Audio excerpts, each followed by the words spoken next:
Allahu qawli. Raditu billahi rabba bil islamina wa bi sayyidina Muhammadin sallallahu alaihi wasallam nabiyya wa rasula. Amma ba'du.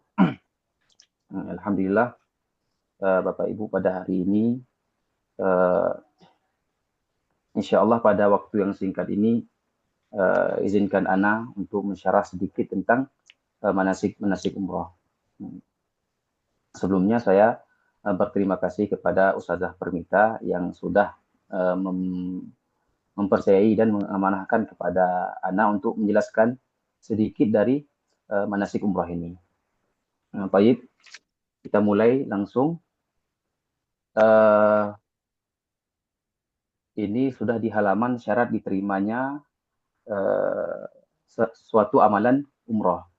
Tapi sebelum itu ada beberapa hal yang Ana dapat dari guru Ana, bahwasanya umroh itu adalah ibadah yang singkat. Nah, yang perlu diketahui ibadah yang singkat dan ada tata caranya. Nah, ada tata caranya, yaitu bersifat kalau di bahasa fikihnya tauqifi. Allah turunkan dan Allah ajarkan kepada Nabi Muhammad dan Nabi Muhammad mengajarkan kepada sahabat-sahabatnya. Artinya kita tidak bisa melakukan secara asal-asalan seperti itu. Maka apa yang harus dilakukan seseorang itu sebelum umrah, sebelum berangkat ke Mekah dulu. Berarti ini harus dilakukan di Indonesianya. Yang pertama adalah atau batu ilallah. Waraddu al-mazalim ila ahliha. Nah, kita itu harus bertobat dulu. Nah, bertobat dalam artian kita itu harus membersihkan diri, mensucikan diri, dan mengembalikan semua kezaliman yang pernah kita lakukan pada hamba. Nah, karena taubat pada Allah itu bainahu wa bainallah. Nah, taubat itu di antara Allah dan di antara manusia, dan di antara manusia kepada manusia juga seperti itu. Nah, maka kita harus menyelesaikan semuanya. Karena umrah itu sebuah ibadah, dan ibadah itu bersifat suci. Bagaimana sebuah ibadah itu bisa masuk kepada wadah yang kotor, nah, seperti itu. Maka kita harus taubat terlebih dahulu. Nah, itu bisa mandi taubat dan salat sunat taubat dan bermohon pada Allah. Nah, dan setelah itu baru kita meminta maaf kepada saudara-saudara yang pernah kita zalimi, seperti itu.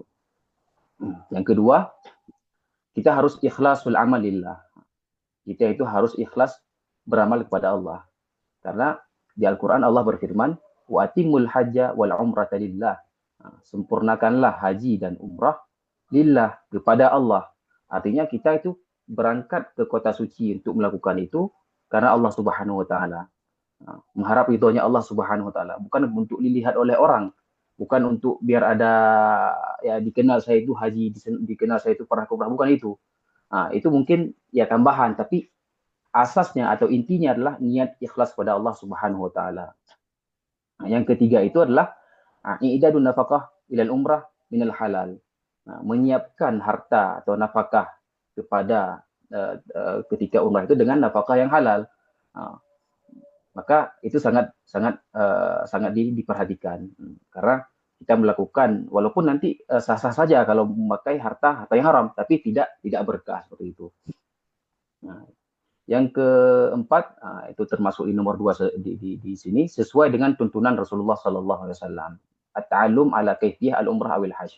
Nah, kita itu harus belajar tata cara umrah sesuai dengan tuntunan Rasulullah Sallallahu Alaihi Wasallam. Karena seperti yang kita ketahui, ibadah itu dengan ilmu. Nah, bagaimana kita tahu salat itu? Ya karena ada ilmunya. Nah, begitu juga dengan dengan umrah ini. Nah, ada tata caranya, ada step by stepnya, ada hal-hal yang harus diperhatikan sebelum melakukan itu. Karena kalau kita salah melakukan satu saja, itu bisa mengakibatkan fatal, yaitu tidak sah sebuah amalan itu. Nah, baik, bisa di halaman setelahnya.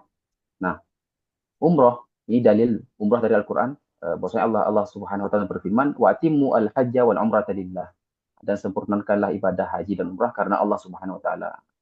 Di sini sangat diperhatikan bahwasanya niat pertama umrah itu adalah karena Allah Subhanahu Wa Taala, karena memang kita itu mengharapkan ridho darinya. Simpel seperti itu. Saya lanjutkan Ustaz di halaman selanjutnya. Nah, sekarang kita masuk ke definisi al-umrah. Apa? Al-umrah. Nggak tahu. Al-umrah secara bahasa adalah ziarah. yaitu berkunjung, maksudnya berkunjung ke kota suci. Dan secara syariat adalah beribadah kepada Allah dengan melakukan tawaf, melihat Ka'bah dan melakukan sa'i antara Bukit Safa dan Marwah, serta mengundulkan atau tahallul nanti di ujungnya. Maka dari sini kita mendapatkan di situ ada 5 rukun umrah. 5 rukun umrah. Yang pertama yaitu niat. Niat berarti mengambil niat itu di miqat. Nanti di miqat, nanti ke depan akan Anda jelaskan lagi bagaimana caranya. Yang kedua itu ada tawaf, yaitu mengelilingi Ka'bah. Yang ketiga sa'i. Setelah sa'i itu baru tahallul. Ibaratnya kalau di salat itu ihram itu seperti takbiratul ihram. Niat itu seperti kita mengatakan Allahu Akbar. Artinya kita sudah masuk ke dalam salat. Kalau di umrah itu masuk ke dalam umrah dengan niat. Seperti itu. Dan salamnya itu adalah dengan tahallul. Selama kita belum tahallul, maka kita belum selesai dari ibadah umrah. Artinya apa? Artinya semua larangan itu masih berlaku. Nah, seperti itu. Karena tahallul itu tidak diwajibkan nanti setelah setelah sa'i, enggak. Kalau mau kembali ke hotel pun masih bisa tak tahallul di hotel. Insyaallah akan Anda jelaskan ke depan. Selanjutnya Ustaz. Nah, sekarang masuk ke keutamaan ibadah umrah. Nah, di sini Rasulullah SAW mengajarkan kepada sahabat bahwasanya setiap amalan itu ada ganjarannya. Maka besarnya amalan, besarnya sebuah ibadah itu menunjukkan dengan besarnya pahala, termasuk umrah sendiri. Nah, Rasulullah SAW bersabda, al-umratu ila al-umrati kafaratun lima bainahuma wal hajjul mabrur laisa lahu jazaa'un illa al-jannah. Antara umrah yang satu dengan umrah yang lainnya itu adalah sebagai penghapus dosa atau pelebur dosa. Nah, di antara keduanya, sedangkan haji yang mabrur balasannya hanyalah surga. Maka dari sini kita bisa mengambil kesimpulan bahwasanya umrah itu menjadi kafarah dosa. Dosa apa? Dosa-dosa kecil pastinya. Nah, karena dosa besar itu harus dengan taubat. Nah, dan haji yang mabrur tidak ada balasan kecuali surga.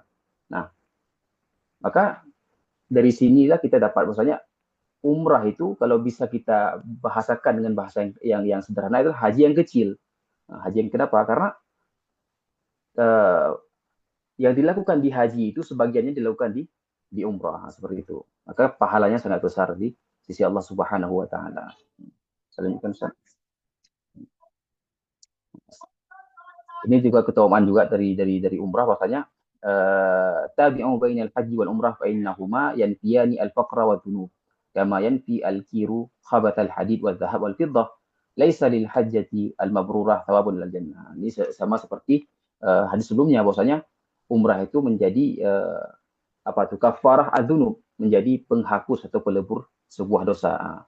Nah, yang artinya iringilah antara haji dan umrah karena sesungguhnya kedua ibadah tersebut menghilangkan kefakiran dan dosa-dosa sebagaimana alat tiup pandai besi yang menghilangkan api. Menyalakan api menghilangkan karat besi, emas dan perak. Sedangkan haji yang mabrur balasannya hanyalah surga. Tapi perlu diketahui bahwasanya ini adalah umrah yang mabrurah. Artinya kalau kita melakukan umrah tidak sah, tidak mendapatkan pahala ini. Makanya sangat penting yang seperti yang Nabi bilang tadi, pentingnya ada ilmu dalam melakukan ibadah umrah tersebut. Karena ibadah itu dibangun atas ilmu. Seperti itu. Nah, sekarang keutamaan ibadah umrah bagi wanita. Aisyah radhiyallahu anha beliau pernah bertanya kepada Rasulullah, qultu ya Rasulullah, 'ala nisa'i jihadun. Aku menanyakan kepada Rasulullah SAW, apakah bagi perempuan itu ada jihad?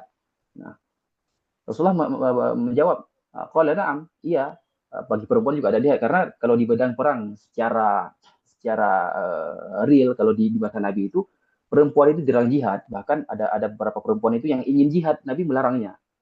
Nah, di mana letak jihadnya perempuan ketika perang dulu itu? Yaitu di mengobati para sahabat yang sakit dan di memasak saja. Seperti itu. Jadi mereka itu tidak bisa masuk ke medan perang. Bahkan ada satu kisah bagaimana perempuan itu bisa masuk ke medan perang. Dia itu memakai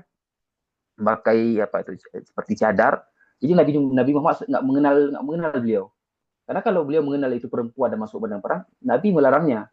Nah, tapi di sini ada pahala yang semisal dengan jihad. Yaitu apa? Yaitu umrah. Rasulullah SAW bersabda, alaihinna jihadun la qitala fihi. Bagi mereka, maksudnya bagi perempuan itu ada jihad dan mereka itu tidak ada peperangan di situ. Apa itu? Al-haji wal umrah, yaitu haji dan umrah. Seperti itu. Salamkan Ustaz. Nah, sekarang kita masuk ke syarat sah umrah. Artinya sebelum kita masuk ke rukunnya, kita harus tahu syarat-syarat dulu. Ketentuan yang apabila tidak terpenuhi salah satunya, maka gugurlah kewajiban umrah itu. Maka sebelum ini yang harus Anda jelaskan, apa itu hukum umrah dulu. Hukum umrah secara syariat. Nah, di mazhab Syafi'i kata guru Ana, hukum umrah itu wajib di mazhab Syafi'i. Artinya apa? Dia itu wajib seperti haji. Nah, kalau dia sudah mampu diberi kemampuan oleh Allah secara fisik dan secara harta, maka dia itu terkena hukum itu. Terkena hukum itu. Artinya mampu ini yang perlu diperhatikan juga, dia itu sudah dia itu punya harta misalkan, dan semua kewajiban dia itu sudah dilaksanakan. Misalkan nafkah untuk anak, nafkah untuk istri, terus saudara-saudaranya, zakat sudah dibayar, kalau punya karyawan semuanya sudah dipenuhi, ada lebih sedikit, ada lebih uang lah, ada lebih uang, maka kalau uang yang lebih itu cukup untuk umrah, maka ketentuan umrah itu menjadi wajib bagi beliau. Seperti itu. Dan hukum wajib itu sudah berlaku di masa itu, sampai dia tidak mampu lagi. Nah, bahkan kata guru Ana, kalau dia tidak melakukan umrah itu, dalam keadaan mampu itu, dan dia meninggal, maka dia berdosa. Nah, ini hal yang harus sangat diperhatikan bagi yang kita bahas nanti lah ke depan insya Allah. Nah, yang pertama dari syarat umrah itulah Islam. Jadi orang kafir tidak boleh masuk ke luar kota suci. Nah, nanti memang di Saudi itu dilarang. Ada bahkan di Mekah itu jalan khusus orang Muslim. Jadi di situ itu tidak boleh masuk selain orang Muslim. Nah, itu syarat umrah pertama. Dia itu harus Muslim. Dan alhamdulillah semua kita di Indonesia itu sudah Muslim dari lahir. Alhamdulillah seperti itu. Nah, yang kedua baligh. Nah, baligh dalam artian dia itu bagi perempuan sudah haid atau bagi laki-laki sudah ihtilam, mimpi basah atau di usia 15 tahun seperti itu. Tapi apakah anak kecil boleh? Anak kecil yang misalkan dia masih mumayyiz atau masih bayi bahkan boleh melakukan umrah, boleh-boleh saja kalau kata guru. Bahkan dia mendapatkan pahala juga, tapi dia tidak diwajibkan. Dia itu boleh ikut untuk melaksanakan ibadah umrah bagi anak kecil. Nah, yang ketiga itu merdeka, dan alhamdulillah sekarang itu tidak ada lagi yang budak. Perbudakan sudah dihilang di dunia ini. Yang keempat, sehat akal. Sehat akal artinya dia itu tidak gila, atau nanti di sana tidak pingsan, atau tidak tiba-tiba udah hilang pikiran. Nah, itu. Nah, dan yang terakhir adalah istita'ah. Istita'ah itu adalah bahasa Arab artinya kemampuan secara fisik dan harta. Nah, karena kalau mampu secara fisik saja harta tidak punya, tidak diwajibkan, atau mampu secara harta tidak secara fisik, maka tidak diwajibkan juga itu. Namun tambahan dari guru Ana, bagaimana tadi kan sudah anak singgung sedikit, bahwasanya umrah itu hukumnya wajib. Bagaimana kalau hukum wajib itu sudah terkena bagi seseorang dan dia itu tidak mampu untuk melakukan umrah? Maka beliau menjawab, dia itu harus mengupahkan orang lain untuk mewakilkan umrahnya, atau bahasa sekarang itu adalah badal umrah, seperti itu. Dan hukum ini berlaku hanya orang yang mampu. Nah, bagi orang yang ingin memampukan diri itu lebih bagus lagi. Nah, artinya dia menabung untuk bisa melakukan ibadah umrah tersebut. Nah, sudah bisa. Ayo. Nah, sekarang kita masuk ke rukun umrah. Rukun itu artinya kalau satu saja yang gugur maka tidak sah. Ibarat di salat itu kita meninggalkan Al-Fatihah atau kita tidak ruku atau tidak, maka salat kita tidak sah. Nah, di umrah itu ada 5 rukun. Nah, ketentuan yang apabila tidak terpenuhi maka umrah tidak sah. Yang pertama ihram, nah, yang kedua tawaf, yang ketiga sa'i, yang keempat tahallul, dan yang kelima tertib. Nah, tertib ini penting.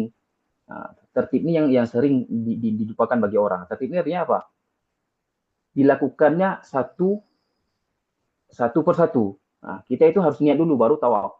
Nah, tawaf dulu baru sa'i. Sa'i dulu baru tahallul. Nah, kalau tawafnya tidak sempurna, nanti insya Allah akan Anda jelaskan di depan, maka tidak sah sa'inya. Misalkan tawaf kan 7 kali putaran. Dia hanya memutar Ka'bah itu sebanyak 6 kali misalkan. Terus langsung ke sa'i, maka sa'inya tidak sah. Walaupun dia sudah sa'i 7 kali putaran juga. Kenapa? Karena tawafnya belum sempurna. Nah, seperti itu. Begitu kan ke depan sa'i. Sa'i itu kan 7 putaran. Dari Safa ke Marwah sekali, Marwah ke Safa sekali, sampai berakhir di Marwah lagi. Kalau dia tidak sempurna, misalkan 5 kali, atau bahkan lebih 8 kali, nah, itu tidak sah juga. Tidak boleh tahallul terlebih dahulu. Nah, seperti itu. Dan insya Allah nanti akan saya jelaskan secara detail di per rukunnya insya Allah. Selanjutnya Ustaz. Nah, wajib umroh. Nah, sekarang kita masuk ke wajib umroh. Nah, ketentuan yang apabila dilanggar maka umrohnya tetap sah, tapi diwajibkan bayar denda. Nah, jadi perlu kita ketahui bahwasanya di umroh itu ada beberapa larangan. Ada larangan yang kalau kita langgar maka kita harus membayar denda. Nah, nanti larangan itu akan Anda syarah juga ke depannya apa-apa saja. Nah, dan di antara adalah ihram. Ihram itulah ihram dari miqat. Ihram itu maksudnya niat dukhul fil ihram. Nah, niat masuk kepada umroh. Nah, kalau kita tinggal lupa niat, udah sampai ke misal ini kan wajib umroh, yang apa dilanggar maka umrohnya tetap sah, tapi diwajibkan bayar dam. Nah, kalau dia lupa niat misalkan, nah, tapi ini jarang terjadi karena nanti di Saudi, di Madinah atau di Mekah atau di tempat-tempat mengambil miqat, pasti Ustaz Mutawifnya itu menjelaskan atau bahkan ya membimbing untuk semuanya niat. Nah, jangan terjadi. Tapi kalau ada kasus misalkan, kalau ada kasus dia lupa niat, tiba-tiba sudah sampai ke depan Masjidil Haram, ke depan Ka'bah bahkan, maka dia kena dam. Nah, nadam yaitu menyembelih seekor kambing. Tapi kalau dia lupa niat, misalkan dia ambil niat nanti di saya bilanglah di Madinah, di Bir Ali. Nah, lupa niat di Bir Ali.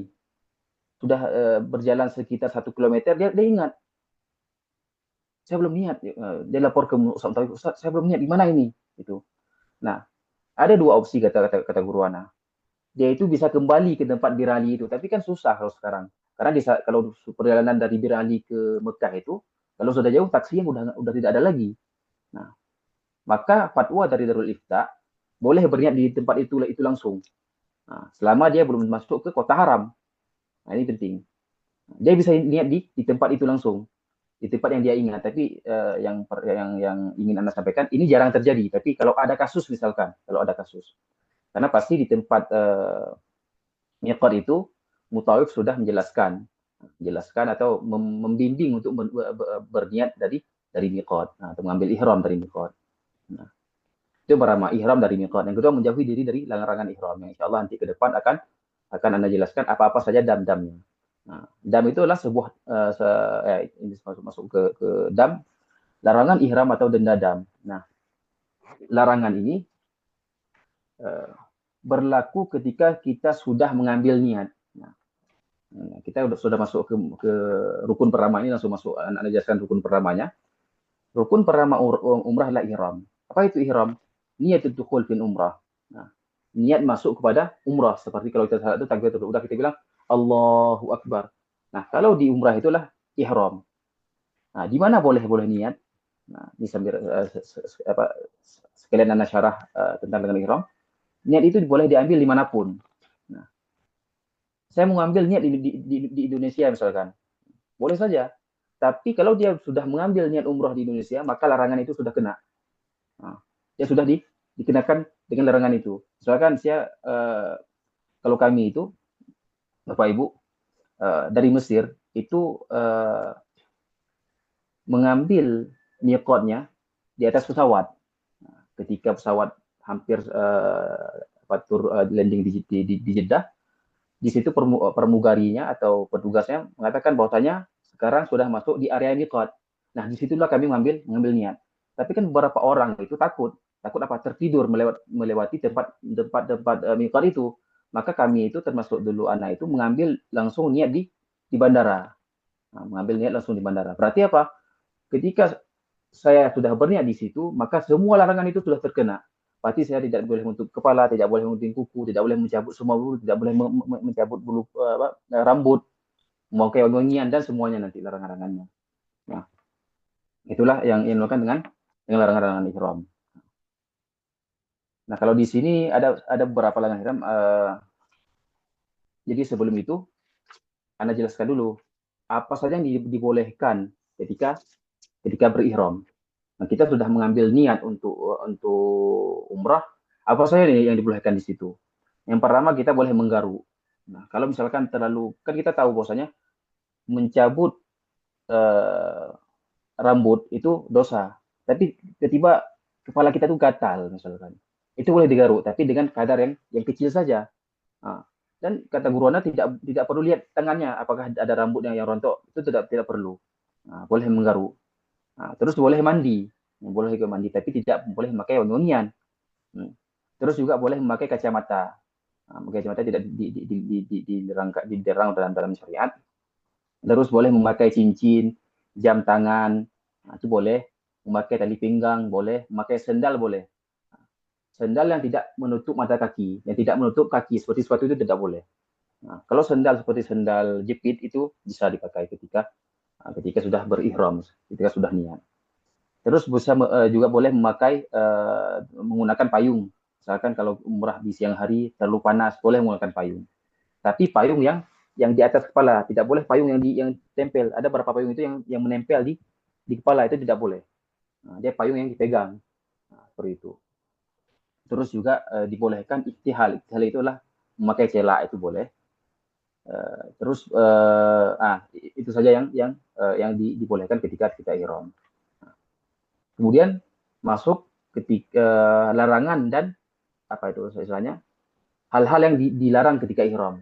Dan kalau dilakukan maka akan diwajibkan membayar dam. Yang pertama itu adalah Anda jelaskan menutup kepala. Menutup kepala bagi laki-laki seperti memakai peci seperti saya ini, maka tidak boleh. Apa damnya?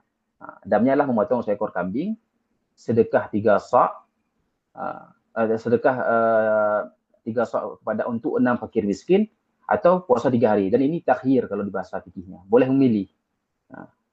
Boleh memilih menyembelih seekor kambing, boleh memilih sedekah atau memilih puasa 3 hari. Yang kedua itu merusak tanaman di tanah haram. Tapi sekarang itu kalau pengalaman ketika Ana di umroh, pohon di sekitaran area Masjid Nabawi udah tidak ada lagi. Mungkin ada berapa itu yaitu bunga. Bunga-bunga yang di depan hotel. Mungkin kita sedikit apa istilahnya itu lasak, ingin mencabut itu tidak boleh, Bapak Ibu. Karena nanti takutnya terkena dam. Jadi ketika umrah itu memang, dan umrah itu singkat, kita langsung jalan saja ke pelataran Masjidil Haram, langsung ke depan Ka'bah. Jangan melihat ada pohon, ada bunga dicabut dan seperti itu. Karena nanti akan terkena dam. Nah, untuk pohon ini dirincikan lagi di fikih yang sudah kami belajar di sini, bahwasanya kalau pohonnya besar tapi nggak ada lagi, pohonnya besar maka damnya itu besar juga. Bahkan damnya itu ya unta, seperti itu. Tapi sekarang udah nggak ada lagi. Nah, sekarang yang ketiga, memotong rambut dengan sengaja. Memotong rambut atau mencabut rambut. Dan semua rambut, dimanapun nih. Nah, semua rambut yang ada di anggota tubuh kita tidak boleh dicabut. Nah, damnya apa? Seperti di atas. Damnya boleh memilih. Nah, seekor kambing, sedekah, atau puasa 3 hari. Nah, kemudian memotong kuku, memakai wangi-wangian, itu sama juga. Sama juga dengan di atas damnya. Nah, kemudian memburu binatang. Sekarang binatang di Masjidil Haram itu udah sekarang mungkin udah nggak ada lagi, kecuali merpati. Nah, kalau misalkan kita mengambil, tapi ini tidak mungkin terjadi ya Pak Ibu, karena ya tidak mungkin kita mengambil merpati dan menyembelih merpati itu. Kemudian bertengkar, melakukan akad nikah sebelum tahallul. Nah, di sini mungkin sedikit anak koreksi Ustaz, bahwasanya untuk melakukan akad nikah itu damnya yang selama yang Anda dapat dari guru Anda tidak ada damnya. Tetapi akad nikah tidak sah. Artinya apa? Ketika sudah kita ihram dan kita sudah melakukan, misalkan kita sudah melakukan tawaf, kita kan sudah sedang berada di area Masjidil Haram. Kita lakukanlah akad nikah misalkan, maka akad nikah itu tidak sah. Karena ada hadis Nabi Muhammad SAW, tidak boleh menikah. Yang pertama, menikahkan dan menkhidbah. Tiga hal itu, kalau dilakukan maka tidak sah. Berarti tidak sah nikahnya. Kalau sudah dilakukan akad nikah ketika umrah, maka nanti akad nikahnya diulangi lagi setelah tahallul. Karena tidak sah seperti itu. Kemudian memakai pakaian berjahit bagi pria tidak boleh, dan menutup muka dan tangan itu tidak boleh juga wanita. Dan dua ini damnya apa? Damnya pilihan. Boleh seekor kambing, sedekah, dan puasa 3 hari. Seperti itu kira-kira. Namun di sini untuk ilmu saja, tidak ditulis. Misalkan gini, ada dam yang paling besar. Ini kalau bahasa guru Ana itu dam, raja terakhirnya dam kalau bahasa guru saya, yaitu jima. Jima itu memang halal. Halal dilakukan bagi suami istri. Tapi kalau dilakukan ketika umrah, itu damnya sangat besar. Dan dam itu harus tertib nanti, harus tertib. Sudah Anda tulis di catatan Anda, bahwasanya dam untuk orang yang jima itu, yang pertama itu badanah. Badanah itulah seekor unta. Seekor unta harus disembelih dan dibagikan dagingnya kepada fakir miskin di sana. Kalau tidak ada unta, misalkan stok unta di Saudi itu sudah habis misalkan, maka boleh diganti ke sapi, satu ekor sapi. Kalau juga ekor sapi itu tidak ada stok di Saudi misalkan, maka diganti dengan 7 kambing. Kalau tidak ada kambing, maka dia harus bahasanya itu takwim. Kalau bahasa fikih, takwim itulah 7 kambing itu dihargakan dengan uang yang beredar di Mekah itu, dengan rial yang di Mekah sekarang, dan uang itu disediakan kepada fakir miskin. Itu tertibnya. Pertama unta, kalau nggak ada unta sapi, kalau nggak ada sapi 7 kambing, kalau nggak ada 7 kambing, dihargakan dengan harga itu dan disediakan kepada orang miskin. Kalau nggak mampu juga, maka dia harus berpuasa. Bagaimana puasanya? Berpuasa dengan takaran unta itu. Unta itu kalau dibagi dagingnya berapa mud? Misalkan ada 100 mud, berarti 100 hari. Kata Syekh seperti itu. Ikul yaumin mud, kata beliau. Setiap hari itu 1 mud. Misalkan ada 1 ekor unta, ditakarlah mereka, kira kurang lebih mungkin ada sekitar 100 mud, berarti 100 hari. Seperti itu. Maka ini sangat berbahaya Bapak Ibu. Perlu diperhatikan. Jadi umrah itu yang perlu kita ketahui, harus yang pertama itu singkat, dan harus dijaga larangan-larangannya. Ayo sekarang kita masuk ke pakaian ihram. Pakaian ihram bagi pria itu memakai 2 helai. Yang pertama ada rida itu yang di atas, seperti yang di foto itu. Yang kedua ada izar itu yang di bawah. Kita hanya memakai dua helai ini. Maka bagi pria tidak boleh memakai pakaian dalam, baik itu singlet atau ya pakaian dalam lah, tidak boleh. Kalau dia memakai itu, maka kena dam. Berarti kalau laki-laki itu cuma 2 kain itu saja. Makanya untuk laki-laki harus belajar cara memakai pakaian ihram, karena harus dikuatkan. Ada beberapa kasus nanti di Masjidil Haram, apalagi kalau kita umrah itu malam, itu padat. Bahkan saling menarik, apalagi ada beberapa orang itu suka narik kain ihram. Itu sangat berbahaya. Maka Anda sarankan kepada yang memang agak istilahnya itu, untuk memakai izar itu pakaian ihram yang di bawah, itu memakai tali pinggang biar kuat. Bahkan anak itu dulu sering memakai tali pinggang karena takut jatuh. Dan kalau jatuh terlihat aurat atau tidak sah seperti itu. Berarti memakai 2 helai kain. Yang pertama ada izar yang di bawah, rida yang di atas. 1 helai dipakai dengan cara disarungkan, itu yang di bawah. 1 helai lagi diselandangkan dengan sebelah kiri menutupi bahu sebelah kanan. Itu namanya ittiba. Nah, ittiba itu perlu kita lihat ada sunnah. Nah, kalau mungkin ada beberapa orang yang tidak suka ittiba misalkan, tidak mengapa. Ittiba itulah yang menempatkan seperti ini, bahu di sebelah kanan.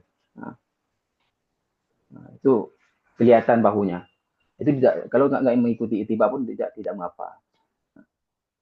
Sekarang bagi perempuan. Nah, bagi perempuan pakaiannya seperti pakaian muslimah biasa, tapi tidak boleh menutupi dua area, yaitu wajah dan telapak tangan. Ini mungkin yang di sebelah sebelah kiri itu tertutup tangannya Ustaz. Itu tidak boleh.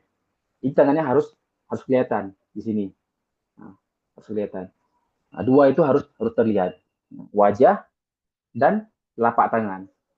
Nah, kalau ada orang misalkan yang sudah hijrah memakai cadar, bagaimana ketika ihram? Ya berarti harus dibuka sebentar. Dan itu memang udah kewajibannya umrah. Nanti kalau ada yang bertanya, kenapa harus seperti ini Ustaz? Ya memang syariat itu seperti ini. Jadi kita itu tidak boleh menyalahi syariat yang sudah Allah tentukan. Sebagaimana yang kita tidak bertanya, kenapa salat subuh 2 rakaat, kenapa salat duhur 4 rakaat. Memang Allah turunkan seperti itu. Nah, seperti itu juga dengan umrah. Umrah itu ada beberapa hal-hal yang sudah Allah tentukan seperti itu. Tapi ada beberapa hal bagi wanita, misalkan dia takut dia itu harus memakai masker atau cadar, itu boleh-boleh saja. Tapi karena hal darurat, dan darurat itu kan kalau di fikih itu membolehkan hal-hal yang dilarang. Akan tapi di umrah nanti dia dikenakan dam, walaupun itu darurat dikenakan dam. Nah, dulu pernah terjadi di masa corona, orang yang umrah itu memakai masker karena corona itu memang ya difatwakan dan mereka itu tidak ada dam ketika itu. Tapi sekarang tidak boleh. Nah, sekarang itu harus membuka masker dan membuka cadar. Kalau dia memakai karena darurat maka harus membayar dam. Itu. Dan bagi wanita juga tidak boleh memakai sarung tangan. Sarung tangan tidak boleh.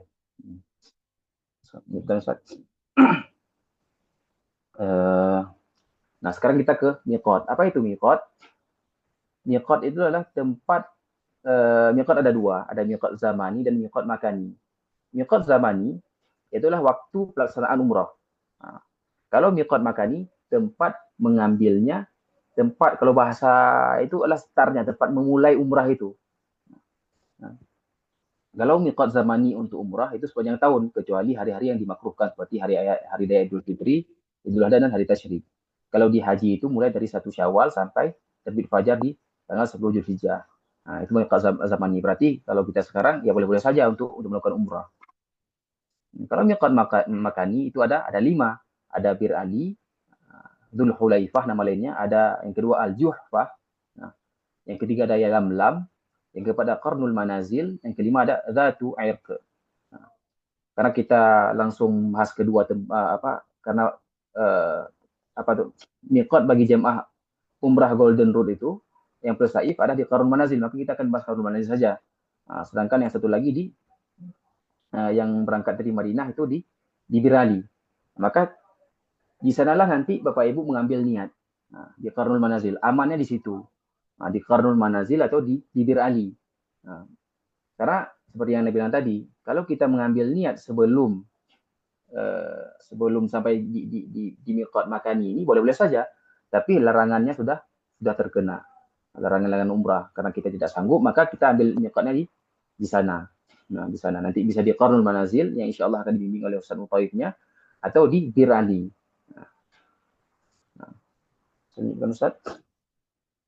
Nah, di tempat miqat, apa yang harus dilakukan sebelum sampai ke tempat miqat itu? Kita sunnah ihram ini, kita harus yang pertama kita mandi besar atau ya mandi untuk membersihkan diri. Itu dilakukan di hotel. Kemudian memakai pakaian ihramnya. Jadi Bapak Ibu bisa memakai pakaian ihram langsung di hotelnya. Jadi ketika mau berangkat ke tempat mengambil miqat di masjid baik itu di Qarnul Manazil atau di Bir Ali, itu sudah dalam keadaan berihram. Walaupun belum berniat, tidak apa-apa. Nah, jadi kenapa? Biar ketika kita sampai di tempat miqat itu tidak terlalu lama lagi. Karena di tempat miqat itu pasti ramai. Nah, orang pasti ramai itu. Nah, dan memakai wangi-wangian dibolehkan karena kan kita belum mengambil niat. Tapi kalau kita sudah berniat di hotel, maka memakai wangian tidak dibolehkan lagi. Nah, yang keempat itu salat tahiyatul masjid yang dilakukan di tempat miqat, syukur wudu, salat sunnah ihram. Nah, yang kelima, ini penting, kita mengucapkan niat. Mengucapkan niat. Kita mengambil niat di tempat miqat tersebut. Baik di qarnul manazil atau di Birali. Dan niat itu di dalam hati, Pak Ibu. Ini penting yang guru Anda sampaikan. Niat itu bukan di lafaz. Kalau kita hanya melafazkan saja, tidak kita ucapkan di hati, maka belum berniat. Itu penting. Memang disunahkan kita melafazkan niat. Misalkan, labbaik Allahumma umratan atau nawaitul umrata wa ahramtu biha lillahi ta'ala. Itu niatnya. Tapi kita lafazkan lagi di hati kita. Kita lafazkan di hati, setelah ditalkinkan oleh Musab Tawi, kita ucapkan di hati. Karena kalau belum ucapkan maka tidak dihitung niatnya seperti itu. Kemudian sunnahnya membaca doa setelah niat, baca doa apapun, doa hajat Bapak Ibu atau semuanya lah, bahkan bisa baca zikir-zikir yang lain, memperbanyak salawat dan sebagainya. Nah, yang ketujuh, memperbanyak salat talbiyah, solawat, doa serta zikir hingga tiba di depan Ka'bah atau di Hajar Aswad untuk mulai tawaf. Nah, ini juga disunahkan bahwasanya ketika kita perjalanan setelah mengambil miqat di dalam bus, itu insya Allah akan dibimbing oleh Ustaz Mutawifnya untuk bertalbiyah bersama-sama, karena itu sunnah. Dulu sahabat melakukan itu. Sahabat setelah mengambil miqat di tempat miqat, ketika perjalanan beliau menuju Ka'bah, itu beliau bertalbiyah. Dan insya Allah nanti akan dibimbing oleh Ustaz Mutawif. Kita akan bertalbiyah secara bersama-sama di dalam bus insya Allah. Sekarang kita masuk ke pelaksanaan umroh. Masalahnya Ustaz. Nah, ketika kita sampai ke Masjidil Haram, setelah dari tempat miqat kita menuju ke Masjidil Haram, kita pastikan lagi ini sebelum kita melakukan proses umrah, maka harus diberikan bagi bapak-bapak untuk menguatkan lagi kain ihramnya. Ini penting yang Anda sampaikan.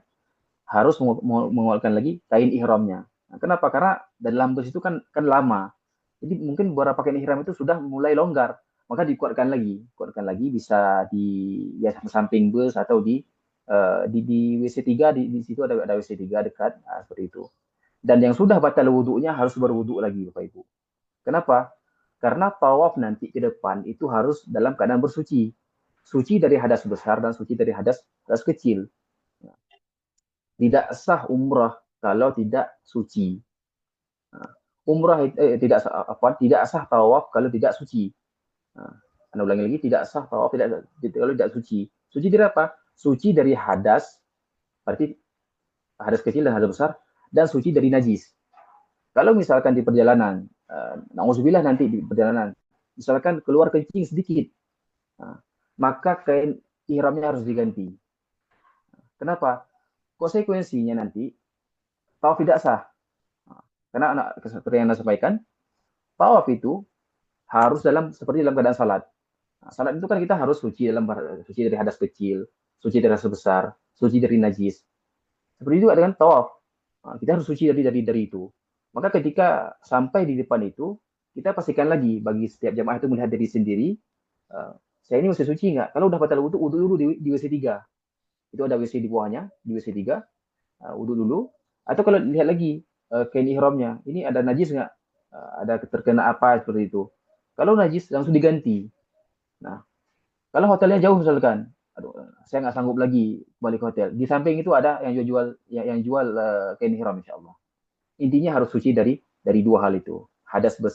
Suci dari hadas dan suci dari najis. Nah, ketika kita masuk ke Masjidil Haram, maka kita disunnahkan mendahulukan dengan kaki kanan, seperti memang sunnah kaki kanan itu di tempat-tempat yang mulia, masuk masjid, masuk rumah, itu disunahkan mendahulukan dengan kaki kanan. Dan dengan membaca doa masuk masjid, Allahumma ftah li abwaaba rahmati. Kemudian kita membaca doa sunnahnya, Allahumma antas salam wa minkas salam wa hayyina rabbana bis salam wa adkhilna jannata daras salam, sampai akhir dari doa itu. Dan biasanya nanti insya Allah setiap jamaah itu mendapatkan buku panduan doa. Jadi tinggal dibacakan saja, dilihat di mana-mana saja tempat dibacakan doa tersebut. Nah, kemudian kita masuk ke Ka'bah untuk melakukan tawaf. Nah, mungkin di sini agak sedikit uh, lama, insya Allah, karena ada beberapa hal yang penting. Ketika memasuki Ka'bah, itu guru Ana menyampaikan, memberi nasihat kepada anak kemarin, bahwasanya ini mungkin tidak wajib, tapi sunnahnya seperti ini. Misalnya ketika kita menuju Ka'bah itu, untuk menundukkan pandangan dulu. Misalnya gini, kalau kita sudah masuk ke pintu Masjidil Haram, pandangan kita itu ke bawah, Pak Ibu. Ke bawah. Kita itu tidak melihat ke depan. Kenapa? Ketika sudah sampai ke depan Masjidil Haram itu, kita angkat kepala kita. Kita angkat, kita melihat. Kenapa? Orang kalau dia pertama kali melihat Ka'bah itu pasti menangis. Kenapa? Karena itu sesuatu kerinduan yang sudah dipendam dari lama. Nah, kalau kita lihat yang pertama kali itu Pak, insya Allah pasti menangis. Nah, insya Allah pasti menangis karena itu ya memang tempat yang paling suci di dunia ini di umat Islam, yaitu Ka'bah. Nah, dan ketika melihat Ka'bah itu dalam keadaan yang sangat agung, keadaan yang sangat indah, kita membacakan doa. Doa melihat Ka'bah itu doa yang sunnah. Allahumma zid hadzal baiti Allahumma zid hadzal baita tasyrifan wa ta'ziman wa takriban wa mahabbatan wa zid man syarafahu wa karramahu mimman hajjahu wa itamaru tasyrifan wa takriman wa ta'ziman wa birra. Nah, nanti insyaallah juga ada di buku panduannya. Nah, sekarang kita mulai sesi umrohnya, tawafnya maksudnya, tawaf. Nah, tawaf itu ini penting. Tawaf itu 7 kali putaran. 7 kali putaran. Arah putaran tawaf berlawanan dengan arah jarum jam menuju Ka'bah. Nah, di mana dimulai tawaf itu? Dimulai tawaf dari garisnya nanti ada kelihatan sedikit, itu dari Hajar Aswad. Nah, di sini ada garisnya. Itu mulai startnya di situ. Nanti biasanya kalau masuk itu mungkin ada agak ke rukun Yamani sedikit. Nah, memang pintunya di sebelah situ. Jadi kita masuk ke agak rukun Yamani sedikit, kita langsung mengarah ke Hajar Aswad untuk memulai putaran pertama. Nah, penting juga. Nah, di antara ini Anda bacakan syarat sah dari tawaf di seliling Ka'bah. Yang pertama, niat. Niat itu artinya kita itu niat untuk melakukan tawaf tidak perlu dilafazkan, hanya melihat saja, ya Allah, saya ingin bertawaf seperti itu. Yang kedua, taharah, seperti yang Anda jelaskan tadi, bahwasanya harus suci dari hadas kecil dan hadas besar, dan suci dari najis. Nah, yang ketiga, satrul aurah, menutup aurat. Nah, memang kalau udah memakai ihram, insya Allah sudah tertutup auratnya, tapi takutnya terbuka atau tersingkap aurat, maka harus langsung ditutup lagi. Nah, kalau tidak disengaja harus langsung ditutup lagi. Nah, yang keempat, anta ja'ala al-baita ala yasari. Arah, kalau kita salat itu menghadap juga dengan dada. Tapi kalau tawaf, bahu kiri kita itu, bahu kiri, ini kirinya, harus menghadap ke Ka'bah. Jadi kita kalau tawaf itu, ini menghadap ke arah Ka'bah, bukan dadanya. Jadi kalau kita jalan ke depan, itu ini harus menghadap Ka'bah. Dan tidak boleh tidak menghadap, itu penting. Harus menghadap ke arah Ka'bah, bahu kiri sebelah kirinya. Misalkan ada kawan yang manggil dari belakang, itu diputar saja kepalanya seperti ini. Jadi tidak boleh, harus menghadap, kecuali di darurat. Apa contoh darurat? Terlalu sempit. Nah, kalau orang-orang yang jamaah yang umrah ketika di malam hari, itu pasti terdesak, Pak Ibu. Terdesak karena padat. Itu apa? Tapi usahakan bahu kiri itu tetap menghadap kepada ke arah Ka'bah, seperti itu. Itu sepanjang putaran 7 kali itu harus menghadap. Nah, harus menghadap. Nah, itu yang kelima. Nah, yang keenam, atau bikamilil bait. Tawaf itu harus sempurna.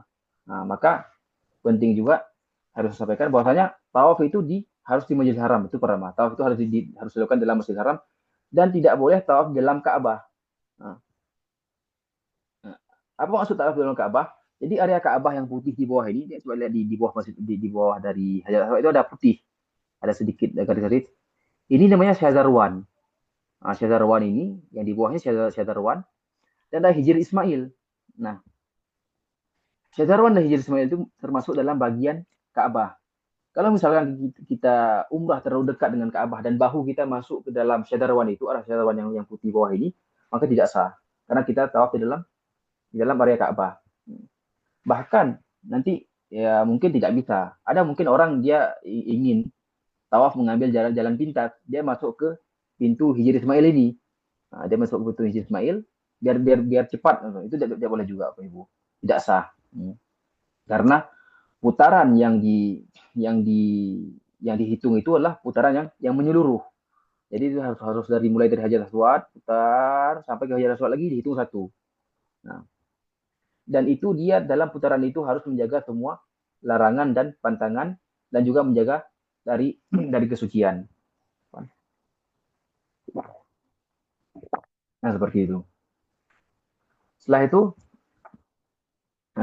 rukun lagi al-bidayah wal khitam amama Hajar Aswad. Jadi mulai dan selesainya satu putaran itu di Hajar Aswad. Nanti kalau di Masjid Nabawi insya Allah ada lampu hijau dan kita bisa melihat disitulah tempat mulainya tawaf. Nah, setelah itu 7 putaran dan al-muwalah. Muwalah itu artinya harus berturut-turut. Tawaf itu harus berturut-turut. Tidak boleh ada jeda kecuali ada uzur. Nanti muncul pertanyaan, Ustaz, kalau kita misalkan ketika tawaf, saya batal wudhu misalkan, karena yang batalkan wudhu kan banyak. Tapi kalau kita di tawaf ini memang nanti insya Allah akan disampaikan oleh Tawif kita untuk mentaklid atau mengikuti mazhabnya Maliki. Kenapa? Mazhab Maliki kalau bersentuhan tangan laki-laki dan perempuan itu tidak batal wudhunya. Artinya tawaf tetap sah. Tapi bagaimana kalau batal wudhu dengan cara yang lain? Maka di sini batal wudhu dengan cara lain. Maka seperti misalkan keluar angin, dia itu harus keluar lagi ke tempat wudhu, mengambil memperbarui wudhunya. Nah, kemudian dia mulai, di mana dia mulai itu? Dia mulai di tempat yang batal tadi. Nah, ini penting, dia mulai di tempat batal tadi. Misalkan dia batalnya di rukun yamani, maka ketika dia mulai putaran yang tadi yang belum sempurna itu dari rukun yamani tadi. Nah, dari rukun yamani yang dia batal wudhu itu. Nah, dia putar lagi baru dihitung satu. Nah, itu penting. Kemudian kita masuk ke sunnah-sunnah tawaf. Nah, sunnah tawaf bagi laki-laki adalah ittiba. Ittiba itulah menampakkan bahu perempuan, bahu kanan. Kemudian aramlu, aram ini ada fotonya, kita menampakkan bahu ini, tapi itu sunnah. Artinya kalau kita tidak ingin menampakkan juga, mungkin kedinginan itu tidak apa-apa bagi laki-laki.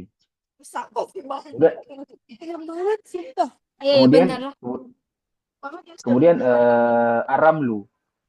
Aramlu itu yaitu berlari dari kecil di 3 putaran pertama. Jadi ramlu itu hanya disunahkan di 3 putaran pertama. Tapi sekarang tidak mungkin lagi ya Pak Ibu. Kenapa? Karena Masjidil Haram sekarang sudah sangat padat. Jadi tidak mungkin kita melakukan aramlu itu. Kemudian kita itu juga disunahkan untuk memberi isyarat kepada Hajar Aswad. Jadi ketika kita sampai di garis hijau, insya Allah nanti Ustaz Taifnya menyuruh kita itu melambaikan tangan. Melakukan baca Bismillah Allahu Akbar atau sambil baca Allahu Akbar saja. Kita lambaikan tangan kepada Hajar Aswad. Karena memang dulu Nabi menyunahkan atau mensunahkan untuk mencium Hajar Aswad. Tapi karena sekarang sudah sangat padat, jadi tidak boleh, bukan tak boleh, bahkan untuk orang tua tidak dianjurkan, kadang membahayakan diri. Jadi kita melambaikan tangan saja. Karena nanti ini sangat penting, karena nanti Hajar Aswad itu akan bersaksi di hadapan Allah terhadap orang yang memberi salam kepadanya. Jadi ketika kita sudah sampai di lampu hijau itu, kita memberi salam pada Hajar Aswad dengan memberi isyarat seperti ini dan mengatakan Bismillah Allahu Akbar. Itu sudah cukup. Itu sama seperti kita sudah mencium Hajar Aswad. Jadi jangan memaksakan diri. Kalau memang tidak mampu, bagi orang tua tidak mampu. Tidak ada. Jadi jangan ada rasa sedih kalau tidak bisa mencium Hajar Aswad. Itu. Nah, kalau bagi laki-laki, boleh saja. Bagi laki-laki yang masih muda, yang masih kuat, itu tidak apa. Kemudian, sunnah lagi. Nah, istilam ila rukun al-yamani, memberi salam kepada rukun yamani. Nanti kalau kita sudah kita ketika proses putar hajar aswad itu, ketika kita sampai ke rukun yamani, itu juga mengangkat tangan dan mengatakan dan membaca doa, yaitu Rabbana atina fid dunya hasanah wa fil akhirati hasanatan wa qina adzabannar, dan insyaallah nanti akan dibimbing oleh Ustaz Taufnya. Nah, inilah sunnah yang dilakukan di sana. Nah, apa saja yang dibacakan ketika tawaf ini? Nah, tawaf itu sebenarnya tidak ada doa khusus, tidak ada doa khusus, tidak ada bacaan khusus. Kalaupun kita hanya memutar saja itu sudah sah tawafnya. Tapi kan karena kita mengambil kesempatan untuk beribadah kepada Allah, rugi rasanya kalau kita tidak membaca doa. Maka insya Allah di buku panduan itu ada doa-doanya, bisa ibu bapak ibu bacakan. Atau kalau ada doa pribadi itu juga bisa dibacakan di situ. Nah, jadi kita bisa berdoa apapun, bahkan bisa membaca Al-Quran. Nah, dulu Ana pernah tawaf, ada satu orang itu dia murajaah Al-Quran ketika tawaf, itu boleh-boleh juga. Nah, jadi tidak ada doa yang khusus, artinya tidak ada doa yang kalau dia tidak baca tidak sah tawafnya. Nah itu juga penting. Nah setelah tawaf, apa yang harus dilakukan? Sunnah juga kita sholat 2 rakaat di makam Ibrahim. Ini ada gambar makam Ibrahimnya. Akan tapi tidak bisa sholat di situ, Bapak Ibu, karena padat. Bahkan ada askar itu polisi yang menjaga di area itu. Bahkan anak pernah melihat orang yang memaksakan diri untuk salat di sana. Ya konsekuensinya pasti akan di sama orang dan tidak nyaman lah seperti itu. Maka kita salat sunnah tawaf agak sedikit menjauh saja dari, nanti insya Allah ada area-area yang memang kosong. Nah, di situ banyak orang yang salat sunnah tawaf 2 rakaat. Pada rakaat pertama kita bacakan surah Al-Fatihah dan membaca surah Al-Kafirun, itu sunnahnya. Dan rakaat kedua kita membacakan Al-Fatihah dan surah Al-Ikhlas. Nah setelah salat kita bacakan doa apapun, insya Allah mustajab. Karena ketika itu kita berada di tempat yang paling suci. Nah, berada di tempat yang paling suci. Dan insya Allah doanya mustajab Bapak Ibu. Nah, jadi semua hajat itu diangkat doa. Jadi jangan malu, jangan segan. Jangan malu lihat sama orang. Nggak, langsung angkat saja kepada Allah, minta kepada Allah doa apapun. Nah, insya Allah mustajab. Nah setelah itu, setelah kita tawaf, sudah sempurna tawafnya, kita menuju ke, nanti ada tulisan ilal mas'a. Nah, kita menuju ke tempat sa'i. Sebelum kita menuju ke tempat sa'i, disunahkan kita meminum air zam-zam. Nah, minum air zam-zam sambil berdiri, juga boleh sambil duduk, menghadap Ka'bah. Dan membacakan doa. Doanya, Allahumma inni as'aluka ilman nafi'an wa rizqan wasi'an wa shifa'an min kulli da'. Nah, tapi seperti yang Ana bilang tadi, bahwa tidak ada doa khusus. Nah, karena air zam-zam itu air yang paling mulia di muka bumi ini. Ada hadis Nabi tentang keutamaan air zam-zam itu, yaitu ma'u zam-zam lima syuribalah. Air zam-zam itu yang artinya air zam-zam itu sesuai dengan niat apa yang kita bacakan. Nah, insya Allah apa yang kita bacakan ketika niat itu Allah istijabahkan. Jadi ketika kita minum air zam-zam, bismillahirrahmanirrahim, kita baca doa di dalam hati. Nah, doa apapun dalam hajat masing-masing. Tidak ada doa yang khusus dalam hajat apapun. Dan disunahkan untuk meminum sebanyak-banyaknya, kata Urwana. Ya semampunya saja. Nah, setelah kita minum air zam-zam, kita menuju kepada tempat sa'i. Nah, ilal mas'a, yaitu tempat sa'i. Kita langsung lurus, nanti insya Allah di bawah Musab Taifnya, kita menuju ke tempat sa'i. Sa'i itu dimulai dari Safa dan dari Safa ke Marwah. Nah, tapi ada beberapa hal yang ingin Anda sampaikan dulu. Nah, syarat sah sa'i itu cuma 3. Nah, syarat sah sa'i cuma 3. Yang pertama, isti'abu al-masafah. Sebelum Anda jelaskan poin ini, syaratnya cuma 3. Isti'abu al-masafah. Yang kedua, at-tartib. Yang ketiga, sabah aswad. Ya, apa itu isti'abul masafah? Kita itu harus ketika memutar Safa ke Marwah itu harus terkena, harus sampai ke dua gunung, 2 bukit ini. maka kita tidak boleh nanti di tengah jalan itu langsung kembali. Memang nanti ada beberapa tempat kita bisa memotong jalan, bisa nyebrang bahasanya itu. Tidak boleh. Jadi harus isti'abul masafah. Nah, mulai dari Safa, berarti harus dari di Bukit Safa sampai ke Marwah.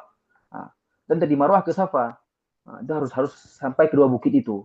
Nah, itu yang pertama. Yang kedua, at-tartib. Nah, harus dari Safa ke Marwah dulu, jangan dari Marwah ke Safa atau sebaliknya. Nah, jadi harus dari Marwah ke apa? Safa ke Marwah, Marwah ke Safa. Begitu.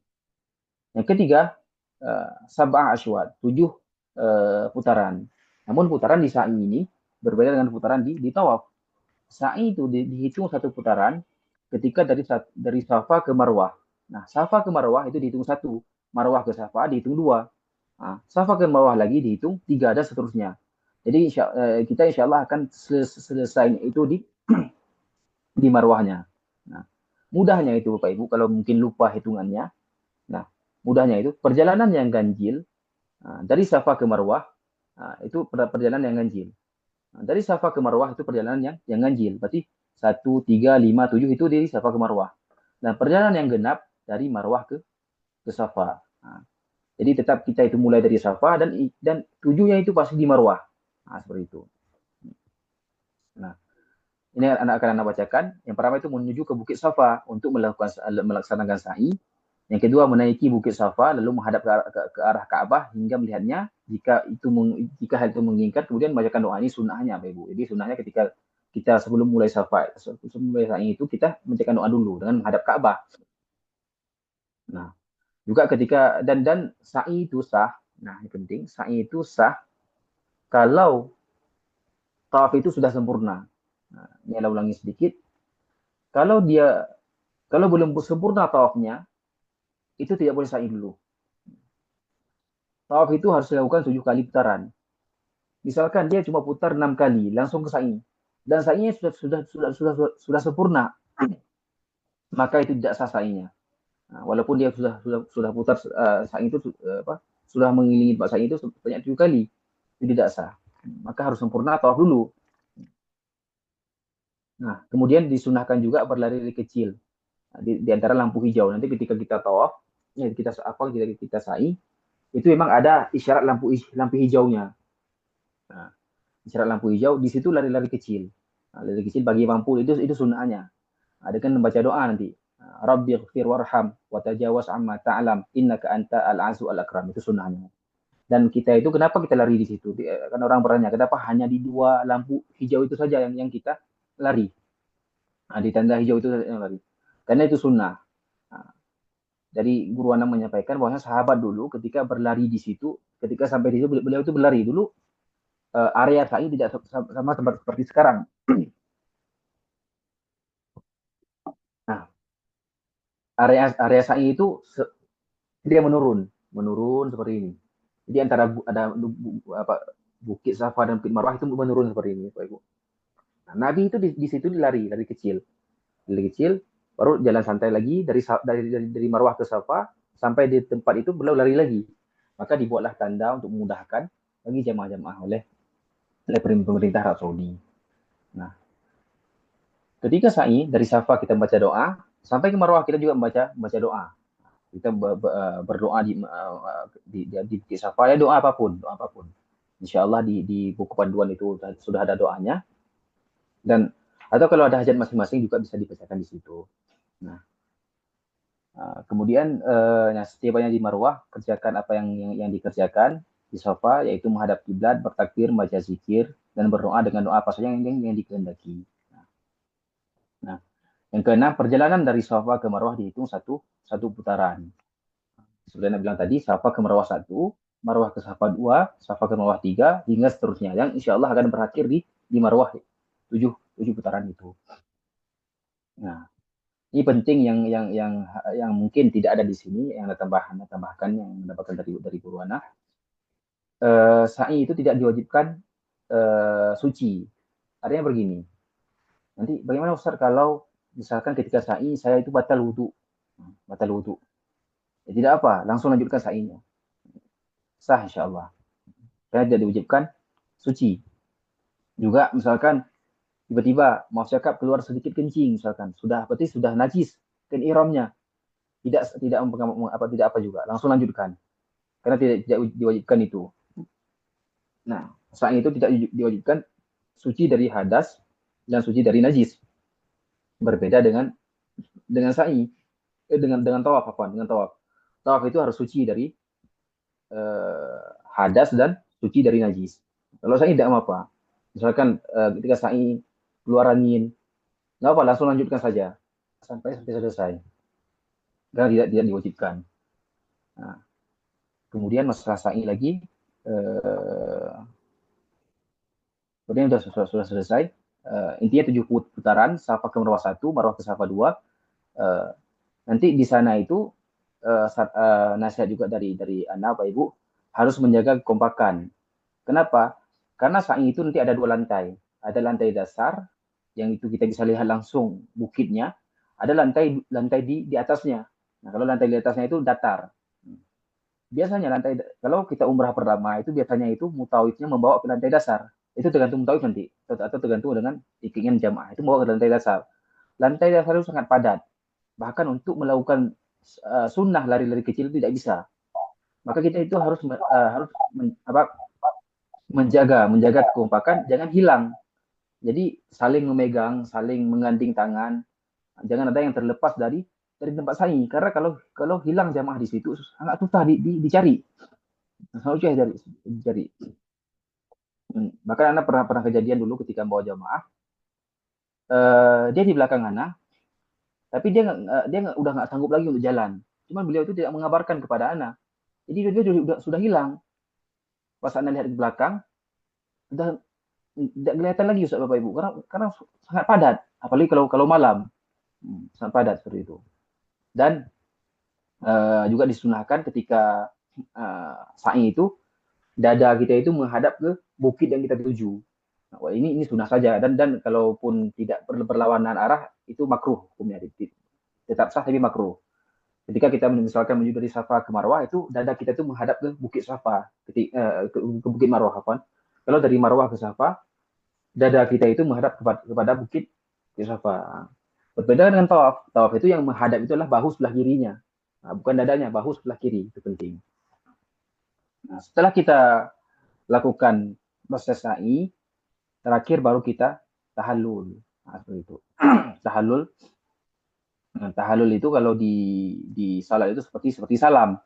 Nah, apa itu tahallul? Tahallul itu menghalalkan apa yang diharamkan tadi, karena di niat ihram itu, kalau arti niat itu nawaitul umrata wa ahramtu biha. Nah, aku niat ihram dan aku haramkan, karena ihram itu apa yang kita haramkan? Yaitu larangan-larangan ihram, seperti memakai minyak wangi, apalagi memakai pentuk kepala, motong kuku, mencabut dan sebagainya. Termasuk jima. Itu tahallul itulah proses untuk menghalalkan semua itu. Kalau di salat itu seperti salam. Nah, selama kita belum salam, maka kita belum selesai dengan sholat. Nah, seperti itu juga dengan umrah. Selama kita belum tahallul, maka umrah kita belum selesai. Karena ada beberapa jamaah memilih tahallulnya tidak langsung di luar dekat tempat marwah itu.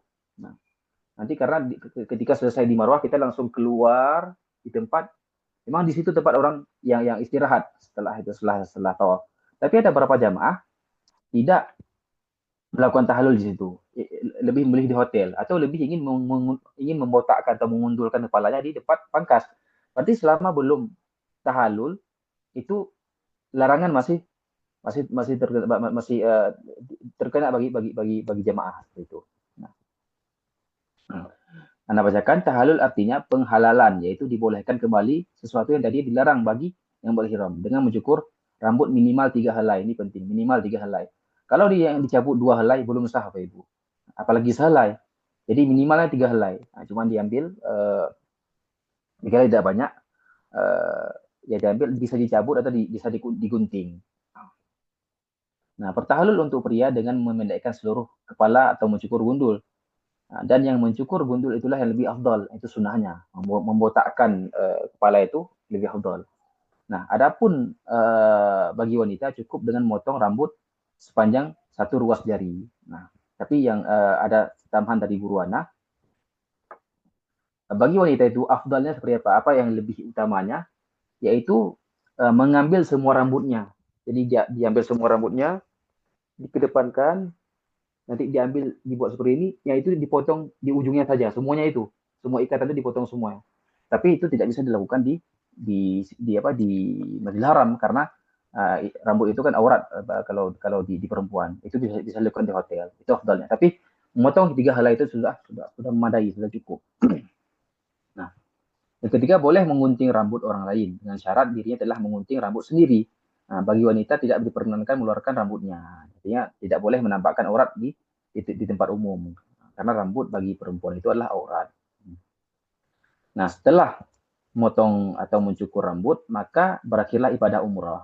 Dan Anda telah dibolehkan untuk mengerjakan hal yang tidak dilarang dalam keadaan ihram. Artinya tahallul itu seperti yang bilang tadi, proses salam seperti salat. Nah, setelah kita tahallul, semuanya itu sudah dibolehkan lagi. Nah, tahallul itu artinya menghalalkan apa yang diharamkan sebelumnya, seperti itu. Nah, kemudian tempat-tempat yang terkabulnya doa, artinya tempat-tempat yang mustajab, memang ada beberapa hadis yang mengatakan bahwasanya ada beberapa tempat yang Allah pilih, yang Allah pilih untuk menjadikan tempat, memang di bumi ini tempat insya Allah semuanya mustajab, Bapak Ibu, di kita. Tapi ada beberapa tempat khusus yang memang Allah afdalkan di situ, Allah lebihkan di situ. Nah, yang pertama itulah ketika minum air zam-zam. Karena air zam-zam itu air yang sangat suci, maka ketika kita minum itu adalah tempat atau di masa di mananya insya Allah doanya mustajab. Yang kedua, ketika berada di Bukit Safa. Di Bukit Safa, bahkan tadi lupa Anda sampaikan, dulu disunahkan untuk mendaki Bukit Safa. Jadi Nabi dan sahabat mendaki Bukit Safa, tapi sekarang tidak mungkin karena Bukit Safa, Bukit Marwah itu sudah ditutup dengan pagar sekarang. Jadi kita tidak bisa dengan mendaki lagi. Nah, disitulah tempat untuk berdoa, tempat berdoa dan mustajab. Maka gunakanlah kesempatan dalam berdoa itu, Bapak Ibu, di tempat-tempat yang ini. Ketiga, ketika berada di Bukit Marwah, itu sama dengan Safa dan Marwah. Nah, keempat, ketika sholat sunnah di dalam Hijr Ismail. Nah, ini mungkin agak sedikit susah karena antriannya panjang. Tapi kalau memang Bapak Ibu ingin merasakan, Anda pun selama di Saudi itu belum sempat salat di dalam Hijr Ismail karena antriannya panjang, bahkan lebih dari 3 jam untuk mengantri salat di situ. Nah, tapi kalau memang ingin sekali untuk melakukannya, boleh Bapak Ibu untuk mengantri. Nah, nanti ada sesi untuk perempuannya, ada sesi untuk laki-laki. Yang ketika berada di multazam. Apa itu multazam? Multazam adalah tempat di antara pintu Ka'bah dan Hajar Aswad. Itu tempat kecil. Nah, di antara pintu Ka'bah dan Hajar Aswad itu namanya multazam. Dia tempat kecil. Di sana tempat berdoa. Nah, dulu Ana sama kawan-kawan sering ke situ. Nah, di tempat kecil, ketika sudah di haram setelah umrah atau hari kedua atau hari ketiganya, kami kembali lagi ke sana karena ingin untuk mencoba mencium Hajar Aswad, tapi gagal juga karena terlalu padat. Ya akhirnya itu kami cuma berdoa di Multazam. Nah, di tempat di antara pintu Ka'bah dan Hajar Aswad, tempat kecil. Itu insya Allah tempat yang mustajab. Yang keenam, doa yang menunaikan ibadah umrah. Artinya kita yang sedang melakukan ibadah umrah Allah itu memberi fadilah lebih bagi kita untuk mendoakan kepada orang lain. Misalkan ada beberapa orang yang belum Allah takdirkan dan belum Allah pilih untuk melakukan umrah, maka kita boleh mendoakan mereka, boleh menitip doa seperti itu.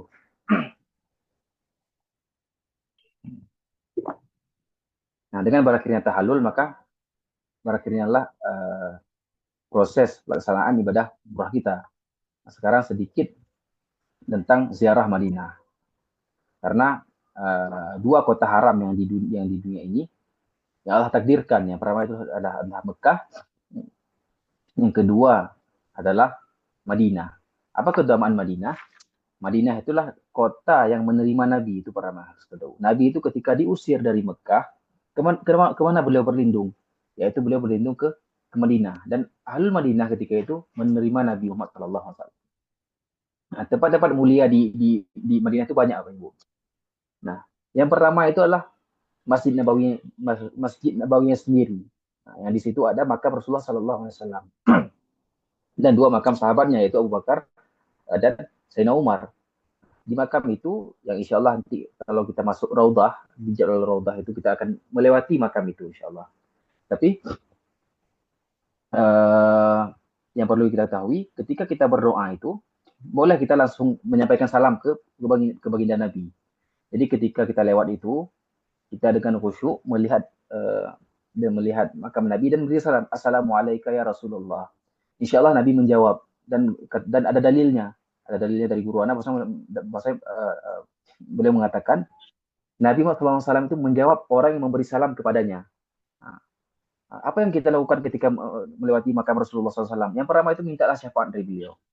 Nah, wahai Rasulullah, inilah hambamu, aku memohon syafaat kepadamu.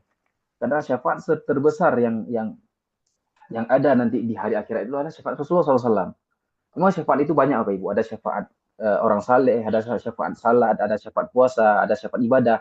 Tapi syafaat yang paling besar atau asy-syafa'ah al-uzma di bahasa Arabnya itu syafaat Rasulullah SAW. Yaitu apa? Mengangkat orang yang dalam neraka untuk masuk surga.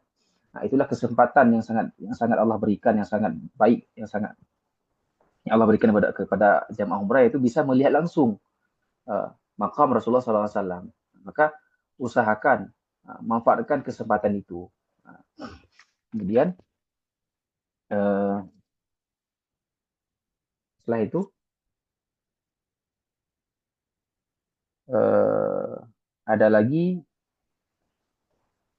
Ar-Raudhah Syarifah. Ar-Raudhah Syarifah itu artinya ada hadis dari Muhammad SAW, ma baina baiti wa minbari raudhatun min riyadil jannah. Di antara apa tuh rumahku dan mimbarku adalah taman dari taman-tamannya surga. Berarti kita itu di dunia ini ada satu taman surga yaitu di Raudhah Syarifah. Nah, dan untuk masuk Raudhah ini memang agak sulit. Nah, bahkan sekarang itu mengantri, Bapak Ibu, mengantri. Maka ketika kita berada di Madinah, usahakan dalam keadaan sehat supaya tidak kehilangan kesempatan untuk masuk Raudhah ini. Nah, Raudhah ini memang sangat-sangat, bahkan waktunya pun tidak lama. Palingan satu sesi itu 15 menit lama. Dan kalaupun Allah takdirkan dan kita meminta doa kepada Allah supaya diberikan masuk Raudhah itu ketika sholat, biar kita berada lebih lama di sana, berada lebih lama di dalam Raudhah. Dan yang perlu Anda sampaikan, di samping Raudhah itu mungkin di sini tidak kelihatan Pak Ibu. Nanti ketika masuk Raudhah, jadi kita masuk nanti ada kayak sedikit tempat yang dia itu yang naik sedikit. Nah, di samping Raudhah itu ada rumah Nabi dan di belakang rumah Nabi itu ada namanya tempat Ahlus Suffah. Di sini tidak kelihatan. Apa itu Ahlus Suffah? Ahlus Suffah adalah tempat di mana sahabat tinggal untuk belajar dengan Nabi Muhammad SAW. Nah, termasuk di situ ada Abu Hurairah. Jadi beliau tinggal di situ dulu. Itu karena Nabi mengajarkan sahabat di Raudhah ini. Jadi di mana mereka tinggal, di mana mereka tidur, yaitu di tempat Ahlus Suffah itu. Nah, ada berapa sahabat? Ada yang mengatakan 10, ada yang mengatakan 70 sahabat di situ. Yang ingin saya sampaikan bahwa tempat itu adalah tempat yang sangat mulia. Bahkan ada hadis Muhammad SAW, beliau bersabda, kalau sallallahu alaihi wasallam, salatun fi masjidi hadza khairun min alfi salatin fi masiwahu illa al-masjidil haram. Nah, salat di salat di masjidku ini lebih mulia daripada 1000 salat di masjid lain. Dan nanti insya Allah di tempat di Madinah itu memang banyak yang ada tempat yang akan dikunjungi seperti Jabal Uhud, Masjid Quba dan sebagainya. Dan itu adalah tempat yang mulia semua insya Allah dan mustajab doanya. Mungkin ini saja yang bisa Anda sampaikan. Afwan agak sedikit susah dalam Anda menyampaikan karena memang agak sedikit sakit anak Ustaz. Jadi kalau ada kekurangan Anda mohon maaf. Mungkin ada di jemaah yang ingin bertanya, silakan. Insya Allah akan Anda jawab sesuai dengan kemampuan. Kalaupun tidak bisa Anda jawab, insya Allah akan Anda cari jawaban dan akan Anda sampaikan nanti di WhatsApp insya Allah. Silakan Bapak Ibu.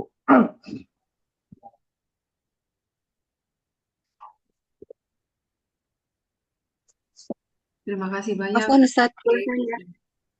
Ya, baik, silakan Ibu. Jika ingin bertanya dipersilakan. Assalamualaikum warahmatullahi. Waalaikumsalam warahmatullahi wabarakatuh. Ustadz, tadi yang Ustadz sampaikan berkaitan dengan doa orang-orang yang menunaikan ibadah umroh ini berarti memang boleh membawa doa-doa orang apa yang di tanah air ini untuk kita bacakan di sana? Boleh, boleh. Nah, bahkan sangat dianjurkan untuk mendoakan orang yang belum bisa berhadir di tempat dua kota suci ini. Nah, sangat disunahkan. Dan itu insya Allah mustajab. Nah, Baik, Ustadz. Jazakallah. ada yang lain?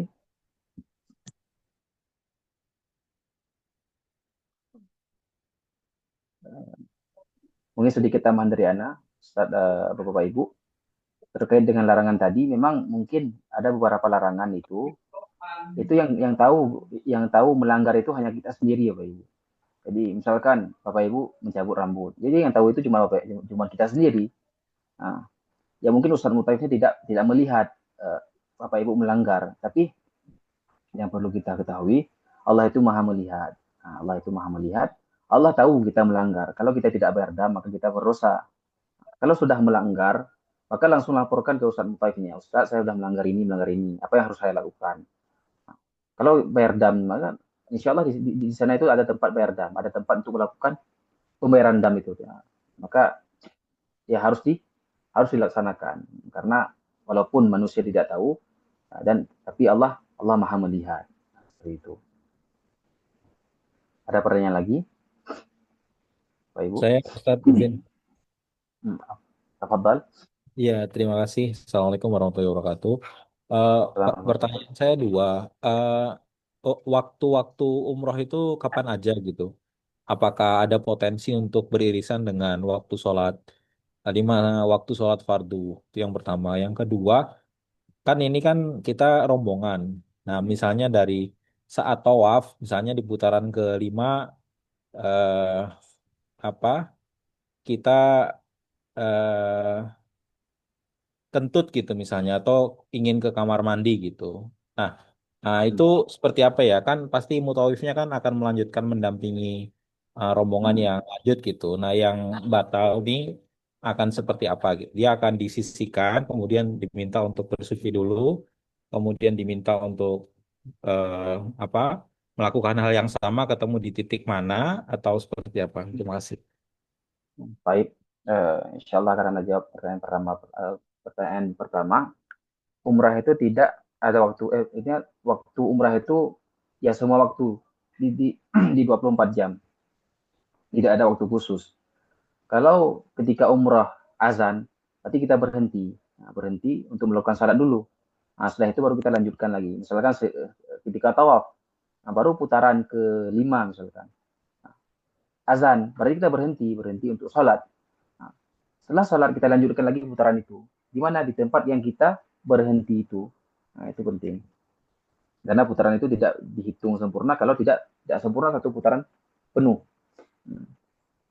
Kalau masalah yang kedua, masalah batal wudhu atau terkena najis, itu memang dikondisikan Bapak ketika di haramnya. Makanya seperti yang Anda bilang tadi, ketika kita sampai ke haram, itu Ustaz Mutawif pasti mengingatkan nanti. Yang masih mau membuang hajat atau ingin memperbarui wudhu, itu langsung bisa ke WC3. WC3 itu WC paling dekat dengan pintu masuk ke Masjidil Haram. Tapi kalau ada kejadian, misalkan ada kejadian dan baru-baru umrah pertama, berarti dikondisikan. Nanti insya Allah akan di briefing oleh Ustaz Mutawifnya. Ini kalau ada kejadian begini seperti apa? Karena kita umrahnya berjamaah, ya pastinya harus kita tunggu. Harus kita tunggu. Harus ada beberapa titik yang harus kita tunggu di situ. Karena ya seperti kita tahu bahwa kita umrah itu berjamaah. Jadi berjamaah itu artinya bersama-sama. Kalau satunya berhenti, berarti berhenti semua. Kalau semuanya berjalan, berarti semuanya berjalan seperti itu. Tidak ada yang tertinggal di belakang dan tidak ada yang berjalan sendiri di depan. Tapi mungkin nanti ada beberapa jamaah yang memberanikan diri untuk berjalan sendiri. Tidak mengapa. Bisa di beliau itu sudah pernah umrah sekali atau ya itulah itu pilihan masing-masing. Tapi kalau memang masih umrah pertama, insya Allah akan dikondisikan oleh Ustaz Mutawifnya. Kalau mau ke tempat wudhu, mungkin beliau yang bawanya, Beberapa jamaah itu mari tunggu dulu, tunggu di tempat yang agak kosong. Tunggu di situ, setelah kembali baru dilanjutkan putaran yang diberhentikan tadi. Seperti itu kurang lebih Pak. Ya, baik. Terima kasih Ustadz. Puan Ustaz. Ada lagi? Izin menambahkan Ustadz. Jadi misalkan nih batal ketika tawaf Ustadz, lalu di putaran kelima batal. Lalu kan kita kan harus berwudu lagi itu. Nah, untuk di tempat tawaf itu eh, tempat untuk berwudu kan agak jauh tuh Ustadz. Nah, apakah boleh Ustadz berwudu dengan menggunakan air zam-zam yang ada di sekitar Ka'bah gitu? Eh, Kalau berwudu dengan air zam-zam, tentunya diperbolehkan Bapak. Nah, Ibu. Tapi setahu saya, di dekat dengan tempat mas'ah tadi, di pintu, nanti di sana itu ada ilal mas'ah namanya, tempat masuk ke tempat sa'i. Di situ ada keran kecil. Nah, di situ ada keran kecil, kita bisa wudu di situ. Kalaupun tidak ada, bisa langsung dengan ambil air zam-zam. Itu insya Allah sah. Tapi secukupnya saja, Nah, insya Allah nanti dibimbing sama ya kalau ada orang sana tinggal dituangkan dan umrah yang wudhu di yang apa yang wajib saja seperti mencuci muka, terus tangan, rambut dan kaki seperti itu. Setahu saya ada tempat memang di situ khusus untuk wudhu yang darurat. Nah, di pintu sa'i. Seperti itu. Ada pertanyaan lain? Afwan Ustadz, boleh tanya lagi? Dapat bal? Ya, ini Ustadz, kalau perkiraannya di sana itu ada 4 hari di Masjidil Haram, itu kalau Ustadz sampaikan bisa 24 jam terbuka untuk umroh, rata-rata biasanya berapa kali Ustadz untuk orang bisa berumroh selama 4 hari itu? Baik. Itu tergantung Iya. dari masing-masing. Nah, tergantung yang pertama umrah yang dilakukan ke depan itu, yang pertama adalah umrah wajib. Itu umrah wajib. Untuk ke depannya kalau mau umrah lagi, berarti harus ulang lagi. Harus ulang lagi dari rukun, yaitu mengambil miqat. Nah, tadi lupa Anda sampaikan, miqat di untuk Ahlul Makkah itu ada 3. Yang pertama ada di Tan'im, yaitu Masjid Sayyidah Aisyah, itu bisa naik saksi. Yang kedua bisa di Ju'ranah atau Ji'ranah. Yang ketiga ada di Hudaybiyah. Tapi biasanya yang paling dekat itu di Tan'im. Nah, itu bisa dilakukan umrah. Nah, berapa kali mau umrah? Itu tergantung masing-masing. Bahkan guru anak itu sampaikan, kalau sanggup 2 kali, 2 kali. Dalam sehari. Kalau sanggup 3 kali, 3 kali. Tapi itu kembali lagi masing-masing. Bahkan anak itu ketika di sana dulu membadalkan untuk nenek kakek dari 2 ibu. Nah, tapi anak dulu itu sehari sekali umroh. Karena memang umrah itu sangat lelah, Bapak Ibu. Capek gitu kan. Jadi tergantung. Kalau mau umrah 2 kali tafadhal, mau umrah 3 kali tafadhal. Tapi biasanya dari travel insya Allah akan ada umrah sunnah yang kedua. Jadi setelah kita umrah wajib, jeda sehari, di hari ketiga atau di hari keempat kita akan umrah lagi. Insya Allah akan umrah lagi untuk melaksanakan umrah sunnah. Itu bisa kita badalkan kepada orang lain atau kita bisa umrah untuk niat sendiri, itu juga bisa. Gitu. Itu tergantung masing-masing. Karena Masjidil Haram itu terbuka 24 jam. Mau umrah jam 4 bisa, mau umrah jam 24 jam bisa. Setelah subuh bisa, di waktu duha insya Allah terbuka insya Allah. Begitu, Ustadz, itu yang kita badalkan harus udah haji kah atau memang belum pernah berhaji dan umroh kita bisa badalkan? Afdalnya itu yang belum pernah. Jadi untuk membadalkan itu, yang pertama orang yang dibadalkan itu sudah meninggal, itu yang pertama. Sudah meninggal. Jadi kalau kita mungkin ada ibu atau kakek atau nenek yang sudah meninggal atau saudara-saudara ingin memberi pahala umrah kepada beliau yang beliau itu belum berumrah, maka boleh dibadalkan. Itu yang pertama, kepada orang yang meninggal. Yang kedua, kepada orang yang sakit berat dan dia itu tidak mungkin lagi untuk bergerak atau ya melakukan ibadah umrah. Bahkan untuk didorong pun tidak mungkin lagi karena sudah sangat sekarat, itu boleh dibadalkan. Ya, afdalnya untuk dua ini, dua orang ini, seperti itu. Baik, Ada Ustaz. pertanyaan? Satu lagi, Ustaz. Terus Tafadhal. kalau kami tidak berumroh, berarti itu disebutkan sunnah tahiyat untuk yang tidak umroh itu tawaf ya, Ustaz? Maksudnya? Apa maksudnya datang ke Masjidil Haram itu apakah selalu harus pertama datang tawaf dulu atau cukup dengan tahiyatul masjid atau seperti apa, Ustaz? Oh, kalau masuk Masjidil Haram itu bisa memilih. Nanti ada nama itu tawaf sunnah. Tawaf sunnah itu berarti mengelilingi Ka'bah 7 kali. Nah, itu tidak perlu mengambil miqat. Itu hanya kita berputar 7 kali. Itu tawaf sunnah. Dan itu hukumnya sunnah. Jadi tidak wajib. Kalau mau ingin melakukan tawaf tafadhal, kalau ingin salat tahiyatul masjid juga bisa. Karena pilihan. Bahkan ini dulu Syekh Yusri, guru kami di Mesir, beliau itu tawaf sunnahnya sebanyak 3 kali. Berarti beliau putaran 7 kali, selesai, beliau salat sunnah, putar lagi 7 kali, 14 berarti. Terus beliau putar lagi 7 kali, itu boleh.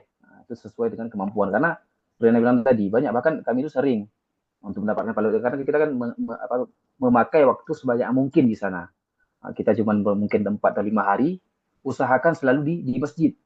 Usahakan selalu di masjid. Maka harus kita kurangkan waktu di hotel. Usahakan harus selalu di masjid. Seperti itu. Mau tawaf, baca Quran, semua i'tikaf itu tergantung masing-masing. Dan tidak ada batasan untuk berapa kali dia harus tawaf. Semampunya. Tapi kalau memang sudah niat tawaf, berarti harus sempurna 7 kali. Jangan tawaf sekali dan pulang ke hotel, itu tidak boleh. Harus sempurna 7 kali. Tapi dihitung pahala tawaf sunnah. Seperti itu.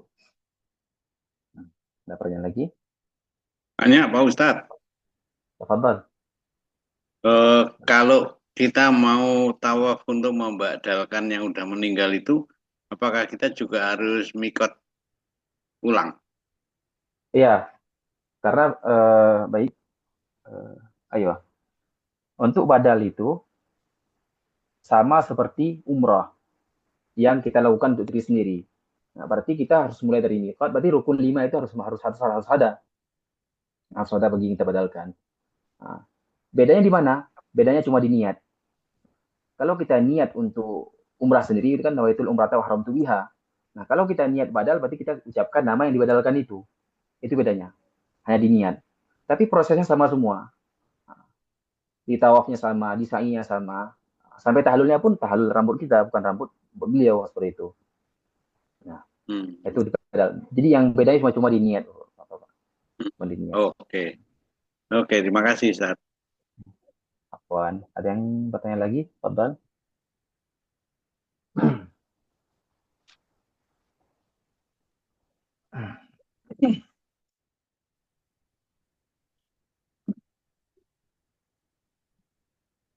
Kalau tidak ada mungkin Anda tutup saja, Ustaz, Bapak-Bapak Ibu. Sekali lagi Anda mohon maaf. Ustaz, mohon Fadhal. maaf, saya ingin menambahkan pertanyaan. Ya. Jadi ini Ustaz. Jadi misalkan nih ketika kita sudah mikot, nah kita kan tidak boleh memakai wewangian lagi itu. Nah, kalau misalkan tidak sengaja Ustaz, ternyata di dalam tas itu ada misalkan lotion atau parfum yang kita tidak ada niat untuk mengambil atau memegang, tapi tidak sengaja kepegang karena kita memasukkan tangan ke dalam tas. Nah, seperti itu bagaimana ya Ustaz? Kalau itu tidak mengapa, Pak, Ibu. Karena kita memang tidak sengaja untuk, bahkan kalaupun tersomprot, kita tidak niat menyemprot minyak wangi, itu tidak mengapa. Nah, tapi selagi kita harus berhati-hati dalam hal itu. Berhati-hati dalam hal larangan-larangan. Karena bisa jadi kita lupa nanti. Itu yang sering terjadi itu di rambut, biasanya rambut ketika menggaruk-garuk, nggak sengaja tercabut, kena larangan. Walaupun tidak sengaja, kalau masalah itu tetap kena dam. Tapi kalau masalah minyak wangi tadi ada lotion atau ada apa yang di dalam tas mau dipindahkan misalkan, dipindahkan ke lain itu tidak mengapa. Bahkan ketika umroh, apakah boleh memakai skincare, apa istilahnya itu yang untuk menahan apa itu menahan panas itu boleh juga. Misalnya lupa nah, green free itulah itu boleh. Tapi secukupnya saja, secukupnya saja. Karena kan memakai wangi-wangian tidak diperkenankan ketika sudah berihram. Bahkan mencuci dengan pakai sabun pun nanti ikhtilaf ulama. Ikhtilaf ulama, sebagian mengatakan tidak boleh, sebagian lagi mengatakan boleh. Kenapa? Karena sabun itu diniatkan bukan untuk yaitu bukan niat memberi beda dengan pepayu, yaitu tidak memberi wangi. Cuman wanginya itu ada di sabun. Nah, seperti itu. Nah, tidak mengapa. Ada tambahan lagi, Pak? Pertanyaan? Saya Ustadz, Fadal.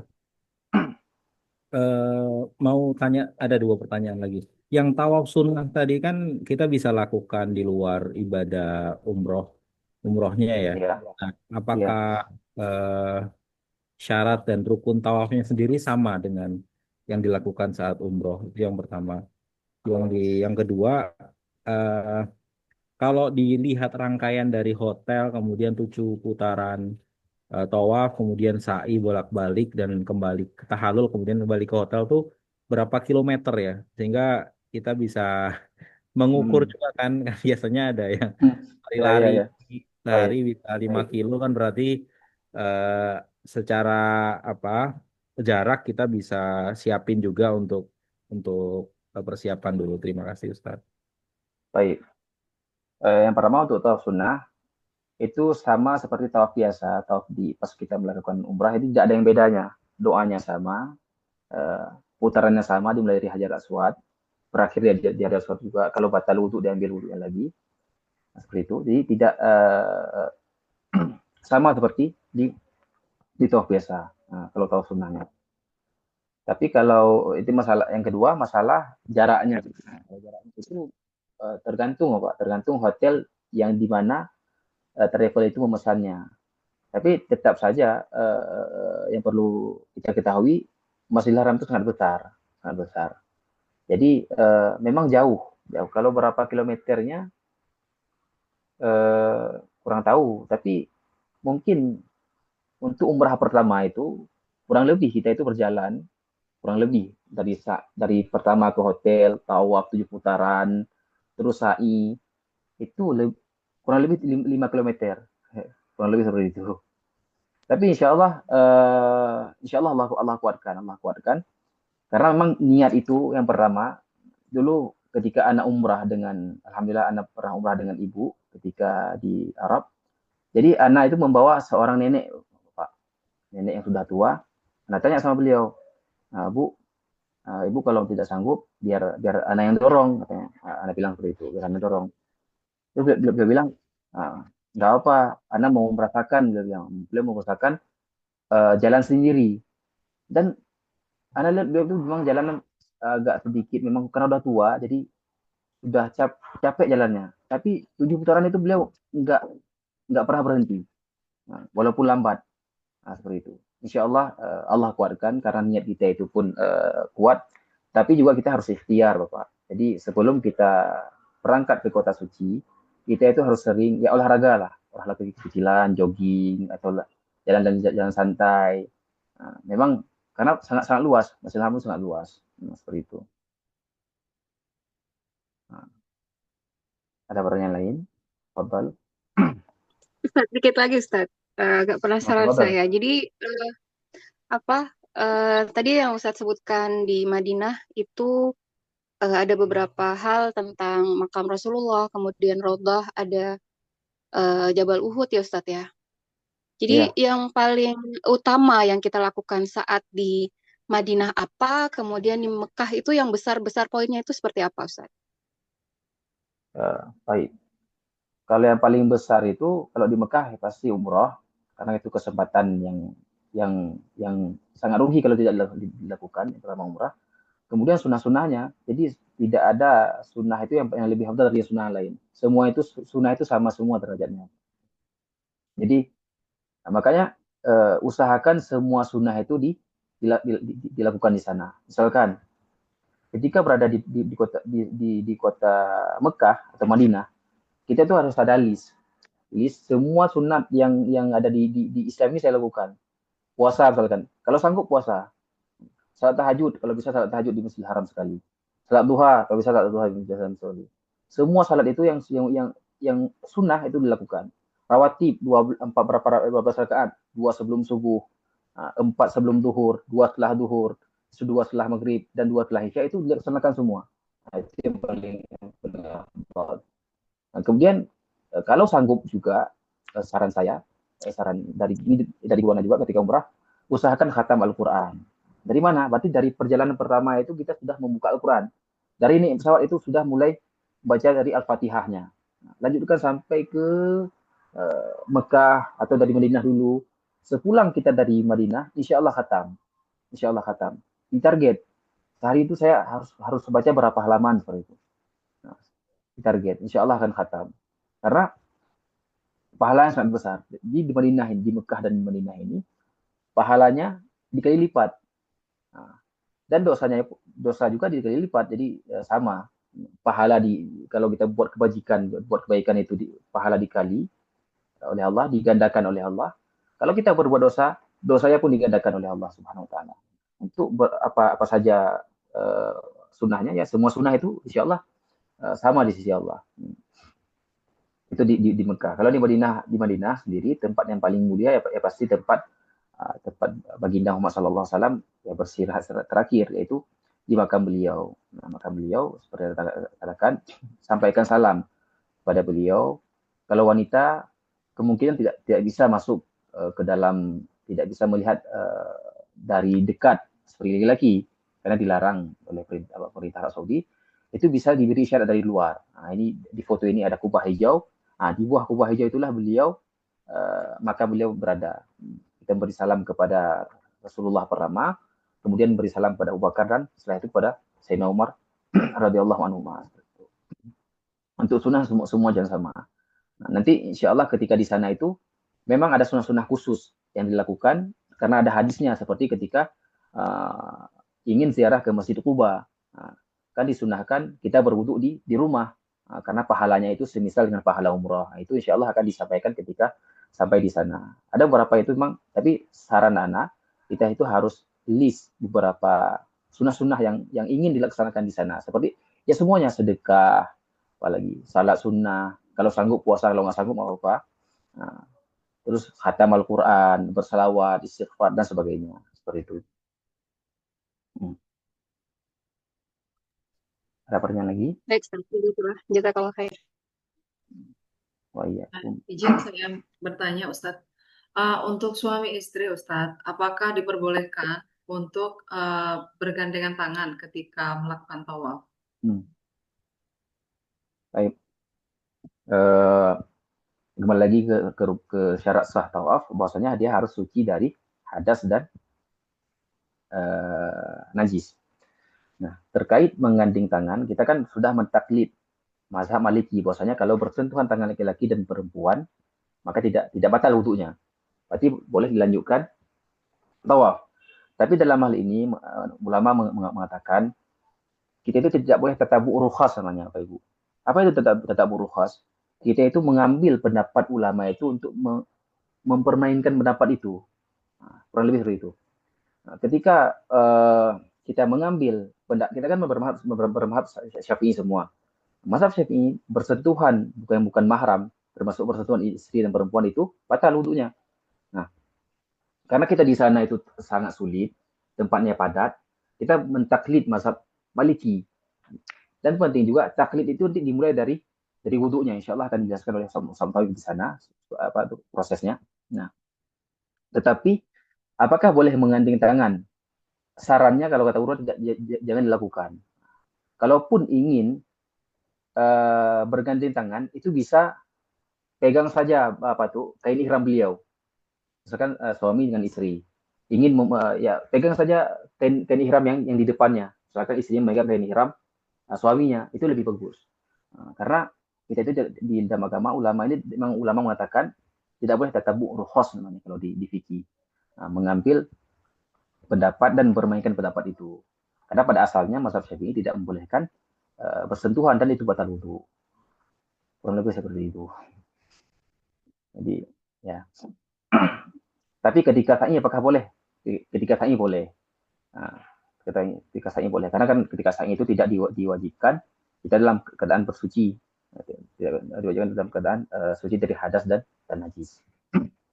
Jadi ketika sa'i meskipun dalam keadaan tidak suci, misalkan kentut gitu, diperbolehkan dilanjutkan ya Ustaz? Diperbolehkan, boleh. Bahkan seperti yang saya katakan tadi, kena najis pun masih boleh lanjut. Najis. Tapi ya boleh lanjut. Itu kata guru seperti itu. Selama najis itu tidak mengotori Masjidil Haram.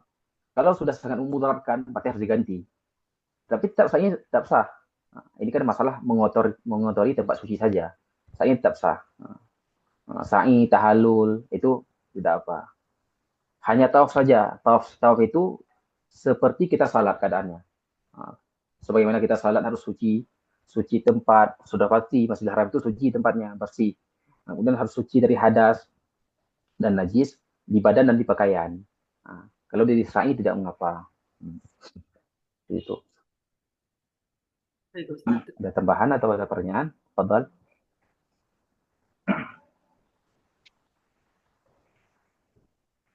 Bapak Ibu, apakah ada yang ingin ditanyakan lagi?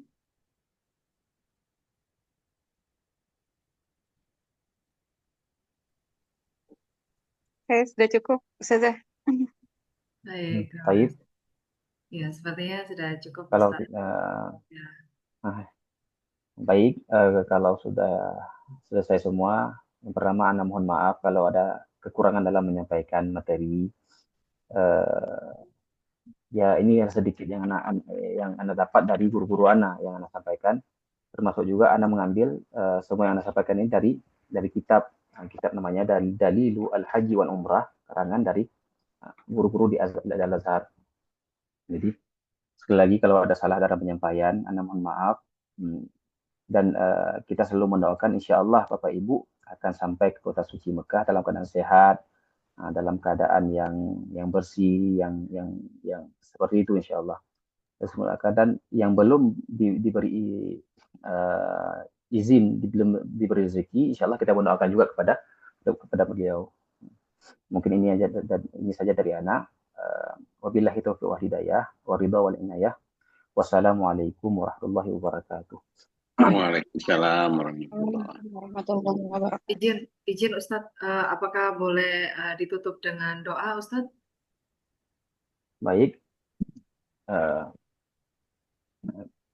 أعوذ بالله من الشيطان الرجيم بسم الله الرحمن الرحيم الحمد لله رب العالمين حمدا يوافي نعمه ويكافئ مزيده يا ربنا لك الحمد كما ينبغي لجلال وجهك الكريم وعظيم سلطانك يا ربنا لك الحمد كما ينبغي لجلال وعظيم سلطانك اللهم صل على سيدنا محمد وعلى آله وصحبه أجمعين اللهم اغفر لنا ذنوبنا وإسرافنا في أمرنا وثبت أقدامنا وانصرنا على القوم الكافرين اللهم اغفر لنا ذنوبنا ولوالدينا ولمشايخنا ولجميع أستاذنا ولجميع المسلمين والمسلمات والمؤمنين والمؤمنات الأحياء منهم والأموات برحمتك يا أرحم الراحمين اللهم ثبتنا على القرآن حتى نلقاك اللهم ثبتنا على القرآن حتى نلقاك اللهم ارزقنا رزقا واسعا وعلما نافعا حلالا طيبا مباركا فيه يا رب العالمين اللهم ارزقنا عمرة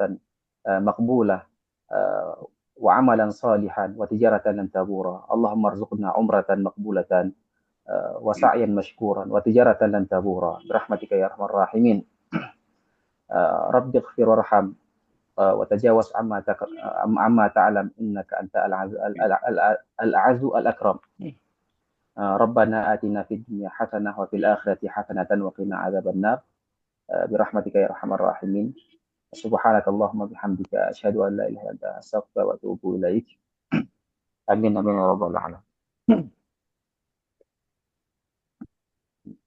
Jazakallah khair Ustadz. Terima kasih banyak untuk penjelasannya, untuk ilmu yang telah disampaikan.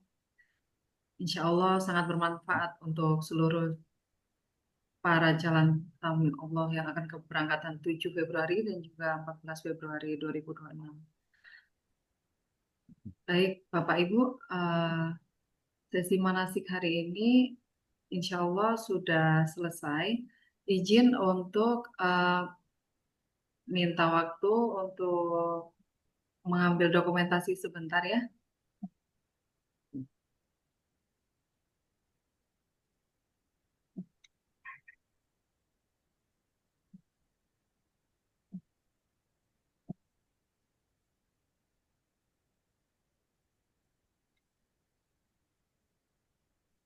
Udah Untuk siap semuanya? ya mungkin slide show-nya bisa diakhiri dulu, Mas Danang.